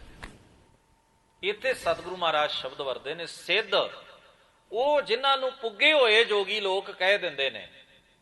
ਤੇ ਸਾਧਕ, ਸਾਧਕ ਦਾ ਅਰਥ ਜਿਹੜਾ ਜੇ ਸਾਧਨਾ 'ਚ ਲੱਗਾ, ਜਿਹੜਾ ਜੇ ਪ੍ਰੋਸੈਸ ਕਰ ਰਿਹਾ, ਜਿਹੜਾ ਜੇ ਪ੍ਰੈਕਟਿਸ ਕਰ ਰਿਹਾ, ਜੇ ਮਿਹਨਤ ਕਰ ਰਿਹਾ, ਸਾਧਨਾ ਕਮਾ ਰਿਹਾ। ਗੁਰੂ ਸਾਹਿਬ ਵੇਖੋ ਸ਼ਬਦ ਕੀ ਵਰਦੇ, ਸਿੱਧ, ਸਾਧਕ, 33 ਕੋਰ। 33 ਕੋਰ ਦਾ ਅਰਥ ਹੈ ਕਰੋੜ, ਤੇ ਕੋਰ ਦਾ ਅਰਥ ਭਾਈ ਕਾਨ੍ਹ ਸਿੰਘ ਨਾਭਾ ਨੇ ਲਿਖਿਆ ਵੀ ਕਈ ਲੋਕ ਭਾਂਤ ਵੀ ਕਰਦੇ ਵੀ 33 ਭਾਂਤ ਦੇ ਦੇਵਤੇ ਨੇ। ਕਈਆਂ ਨੇ ਇਵੇਂ ਅਰਥ ਕੀਤਾ, ਕਈਆਂ ਨੇ 33 ਕਰੋੜ। ਕੋਟ ਸ਼ਬਦ ਵਰਤਿਆ ਮਹਾਰਾਜ ਨੇ ਬਾਣੀ ਵਿੱਚ, ਕਰੋੜਾਂ, ਕਿਉਂਕਿ ਮਿਥਿਓਲੋਜੀ ਦੇ ਮੁਤਾਬਕ ਪੁਰਾਣਾਂ ਦੀਆਂ ਕਥਾਵਾਂ ਵਿੱਚ 33 ਕਰੋੜ ਦੇਵਤੇ, ਉਹਨਾਂ ਦੀ ਹੋਂਦ ਨੂੰ ਪ੍ਰਵਾਨ ਉਹਨਾਂ ਨੇ ਕੀਤਾ ਤੇ ਜ਼ਿਕਰ ਕੀਤਾ। ਦਾਤਾਰ ਜੀ ਆਖਦੇ ਨੇ ਸਿੱਧ ਸਾਧਕ 33 ਕੋਰ। ਅੱਗੇ ਸ਼ਬਦ ਵਰਤਿਆ, ਕਹਿੰਦੇ ਤੇਰ। ਤੇਰ ਦਾ ਅਰਥ ਹੈ ਤਿਲ ਮਾਤਰ। ਤਿਲ ਬਹੁਤ ਛੋਟਾ ਜਿਹਾ ਬੀਜ, ਕਿੰਨਾ ਕੁ ਹੁੰਦਾ, ਕੱਖ ਵੀ ਨਹੀਂ। ਤੇਰ ਕੀਮ ਨਾ ਭਰੀਐ। ਇਹ ਪੁੱਗੇ ਹੋਏ ਜੋਗੀ ਅਖਵਾਉਣ ਵਾਲੇ ਤੇ ਸਾਧਕ ਜਿਹੜੇ ਨੇ 33 ਕਰੋੜ ਦੇਵਤੇ, ਜਿਨ੍ਹਾਂ ਨੂੰ ਲੋਕ ਪੂਜਦੇ, ਆਵਾਹਨ ਕਰਦੇ ਨੇ। ਯੱਗ ਕਰਵਾਉਣ ਵਾਲੇ ਜਿਹੜੇ ਪੁਜਾਰੀ ਸਨ ਤੇ ਯੱਗ ਦੀ ਹਮਾਇਤ ਕਰਨ ਵਾਲੇ ਕਹਿੰਦੇ ਨੇ ਜਦੋਂ ਅਸੀਂ ਯੱਗ ਕਰਦੇ ਹਾਂ ਤਾਂ ਦੇਵਤਿਆਂ ਦੀ ਖੁਸ਼ੀ ਮਿਲਦੀ ਹੈ, 33 ਕਰੋੜ ਦੇਵਤੇ ਪ੍ਰਸੰਨ ਹੋ ਜਾਂਦੇ ਨੇ। ਪਰ ਗੁਰੂ ਅਰਜਨ ਸਾਹਿਬ ਮਹਾਰਾਜ ਬਚਨ ਕਹਿ ਰਹੇ ਨੇ, ਦਾਤਾਰ ਕਹਿੰਦੇ ਸਿੱਧ ਸਾਧਕ 33 ਕੋਰ। ਤੇਰ ਤਿਲ ਮਾਤਰ ਵੀ ਕੀਮ ਨਾ ਭਰੀਐ। ਤੇਰੇ ਗੁਣਾਂ ਦੀ ਉਹਨਾਂ ਨੇ ਕਦਰ ਨਹੀਂ ਜਾਣੀ, ਕੀਮਤ ਨਹੀਂ ਸਮਝੀ, ਤਿਲ ਮਾਤਰ ਵੀ ਉਹ ਤੇਰੇ ਤੱਕ ਨਹੀਂ ਪਹੁੰਚ ਸਕੇ। ਅੱਗੇ ਸ਼ਬਦ ਵਰਤੇ, ਬ੍ਰਹਮ ਆਦਿਕ ਸਨਕਾਦ ਸ਼ੇਖ ਗੁਣ ਅੰਤ ਨਾ ਪਾਏ। ਬ੍ਰਹਮ ਆਦਿਕ, ਬ੍ਰਹਮਾ ਆਦਿਕ, ਬ੍ਰਹਮਾ ਵਰਗਿਆਂ ਨੇ। ਆਦਿਕ ਜਦੋਂ ਸ਼ਬਦ ਆ ਜਾਂਦਾ ਇਹਦਾ ਮਤਲਬ ਹੋਰ ਬਹੁਤ ਕੁਝ। ਬ੍ਰਹਮ ਆਦਿਕ, ਬ੍ਰਹਮਾ, ਬ੍ਰਹਮਾ 3 ਦੇਵਤਿਆਂ ਦੇ ਵਿੱਚੋਂ ਇੱਕ ਸ਼੍ਰੋਮਣੀ ਦੇਵਤਾ, ਜਿਹੜਾ ਜਗਤ ਦਾ ਪੈਦਾ ਕਰਨ ਵਾਲਾ ਮੰਨਿਆ ਵੀ ਸੰਸਾਰ ਉਹਨੂੰ ਪੈਦਾ ਕੀਤਾ ਹੈ, ਸੰਸਾਰ ਦੀ ਰਚਨਾ ਉਹਨੂੰ ਰਚੀ ਹੈ, ਸੰਸਾਰ ਨੂੰ ਬਣਾਉਂਦਾ ਉਹ ਹੈ, ਸਾਜਦਾ ਉਹ ਹੈ। ਪਰ ਹੈਰਾਨੀ ਦੀ ਬਾਤ ਹੈ ਸਾਰੇ ਭਾਰਤ ਵਿੱਚ ਬ੍ਰਹਮਾ ਦਾ ਇੱਕੋ ਹੀ ਮੰਦਰ ਹੈ, ਇੱਕੋ ਹੀ। ਮੈਂ ਅੱਗੇ ਵੀ ਇੱਕ ਦਿਨ ਉਦਾਹਰਣ ਦਿੱਤੀ ਸੀ ਵੀ ਸ਼ਿਵ ਦੇ ਬਹੁਤੇ ਮੰਦਰ ਨੇ। ਕਿਉਂ? ਕਿਉਂਕਿ ਉਹ ਮੌਤ ਦਾ ਦੇਵਤਾ, ਸਭ ਤੋਂ ਵੱਧ ਡਰ ਹੀ ਬੰਦੇ ਨੂੰ ਮੌਤ ਦਾ। ਬ੍ਰਹਮਾ ਦਾ ਇੱਕੋ ਮੰਦਰ ਹੈ। ਔਰ ਬ੍ਰਹਮਾ ਦੇ ਪੈਦਾ ਹੋਣ ਦੀ ਕਹਾਣੀ ਵੀ ਬੜੀ ਵਿਚਿੱਤਰ ਹੈ। ਸ਼ੇਸ਼ ਨਾਗ ਦੀ ਫਨ ਤੇ ਖਾਰੇ ਸਮੁੰਦਰ ਵਿੱਚ ਵਿਸ਼ਨੂੰ ਲੇਟਿਆ ਹੋਇਆ, ਉਹਦੀ ਨਾਭੀ ਦੇ ਵਿੱਚੋਂ, ਧੁੰਨੀ ਦੇ ਵਿੱਚੋਂ ਕਮਲ ਫੁੱਲ ਦੀ ਉਤਪਤੀ ਹੁੰਦੀ ਹੈ, ਉਹਦੇ ਵਿੱਚੋਂ ਬ੍ਰਹਮਾ ਪੈਦਾ ਹੁੰਦਾ ਹੈ। ਔਰ ਹੈਰਾਨ ਹੁੰਦਾ ਵੀ ਨਿੱਕੇ ਜਿਹੇ ਕਮਲ ਦੇ ਵਿੱਚੋਂ ਮੈਂ ਕਿਵੇਂ ਪੈਦਾ ਹੋ ਸਕਦਾ। ਉਹ ਉਹਨੂੰ ਲੱਤ ਮਾਰਦਾ, ਇਹ ਹੈ ਕੀ, ਖੋਜਣ ਤੁਰਦਾ, ਇਹ ਕੀ ਹੈ। ਔਰ ਕਹਿੰਦੇ 36 ਯੁੱਗ ਉਹਦੇ ਵਿੱਚ ਭਟਕਦਾ ਰਹਿੰਦਾ, ਉਹਨੂੰ ਆਲਾ ਦੁਆਲਾ ਨਹੀਂ ਲੱਭਦਾ। ਇਸ ਬ੍ਰਹਮਾ ਦੇ 4 ਪੁੱਤਰ ਨੇ, ਸਨਕ, ਸਨੰਦ, ਸਨਾਤਨ ਤੇ ਸਨਤ ਕੁਮਾਰ। ਜਿਹੜੀ ਸਰਸਵਤੀ ਹੈ, ਸਰਸਵਤੀ ਜਿਹਨੂੰ ਵਿਦਿਆ ਦੀ ਦੇਵੀ ਮੰਨਿਆ ਜਾਂਦਾ ਹੈ, ਉਹ ਸਰਸਵਤੀ ਬ੍ਰਹਮਾ ਦੀ ਧੀ ਮੰਨੀ ਗਈ। ਬ੍ਰਹਮਾ ਦੇ 4 ਮੁਖ ਨੇ, 4 ਮੁਖਾਂ ਤੋਂ ਉਹਨੇ 4 ਵੇਦ ਉਚਾਰਨ ਕੀਤੇ, ਇਸ ਕਰਕੇ ਵੇਦਾਂ ਨੂੰ ਬ੍ਰਹਮਾ ਦੀ ਕਿਰਤ ਮੰਨਿਆ ਜਾਂਦਾ ਹੈ। ਇਹ ਭਾਰਤੀ ਪੁਰਾਣਾਂ ਦੀ ਗਤ ਹੈ ਜੋ ਮੈਂ ਤੁਹਾਡੇ ਨਾਲ ਸਾਂਝੀ ਕੀਤੀ ਹੈ ਜਾਣਕਾਰੀ ਹਿੱਤ, ਵੀ ਇਸ ਢੰਗ ਨਾਲ ਪੁਰਾਣਾਂ ਦੇ ਵਿੱਚ ਬ੍ਰਹਮਾ ਦਾ ਇਵੇਂ ਪੈਦਾ ਹੋਣ ਦਾ। ਔਰ ਇਹ ਲਿਖਿਆ ਵੇਦਾਂ ਵਿੱਚ ਵੀ ਬ੍ਰਹਮਾ ਦੇ ਮੁਖ ਤੋਂ ਬ੍ਰਾਹਮਣ ਪੈਦਾ ਹੋਏ, ਬਾਹਾਂ ਤੋਂ ਕਸ਼ਤਰੀ ਜਿਹਨੂੰ ਖੱਤਰੀ ਕਹਿੰਦੇ ਉਹ ਪੈਦਾ ਹੋਏ, ਪੱਟਾਂ ਤੋਂ ਵੈਸ਼ ਤੇ ਪੈਰਾਂ ਤੋਂ ਸ਼ੂਦਰ ਪੈਦਾ ਹੋਏ। ਇਹ ਓਵਰਆਲ ਕਹਾਣੀ ਹੈ ਮੁੱਢਲੇ ਤੌਰ ਉੱਪਰ। ਵੇਦ ਕਿਉਂਕਿ ਬ੍ਰਹਮਾ ਦੇ 4 ਮੁਖ ਤੋਂ ਪੈਦਾ ਹੋਏ ਨੇ, ਇਸ ਕਰਕੇ ਵੇਦਾਂ ਦਾ ਕਰਤਾ ਬ੍ਰਹਮ ਹੈ।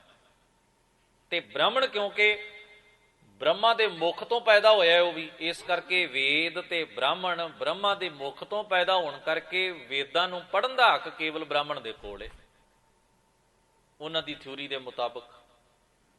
ਹੁਣ ਦਾਤਾਰ ਮਹਾਰਾਜ ਗੁਰੂ ਗ੍ਰੰਥ ਸਾਹਿਬ ਮਹਾਰਾਜ ਜੀ ਦਾ ਫੈਸਲਾ ਤੇ ਨਿਆਂ ਸੁਣੀਏ। ਦਾਤਾਰ ਜੀ ਆਖਦੇ ਨੇ ਬ੍ਰਹਮਾ ਵਿਸ਼ਨ ਮਹਾਦੇਵ, ਅੱਗੇ ਸ਼ਬਦ ਵਰਤਿਆ ਤ੍ਰੈ ਗੁਣ ਰੋਗੀ ਵਿੱਚ ਹਉਮੈ ਕਾਰ ਕਮਾਈ।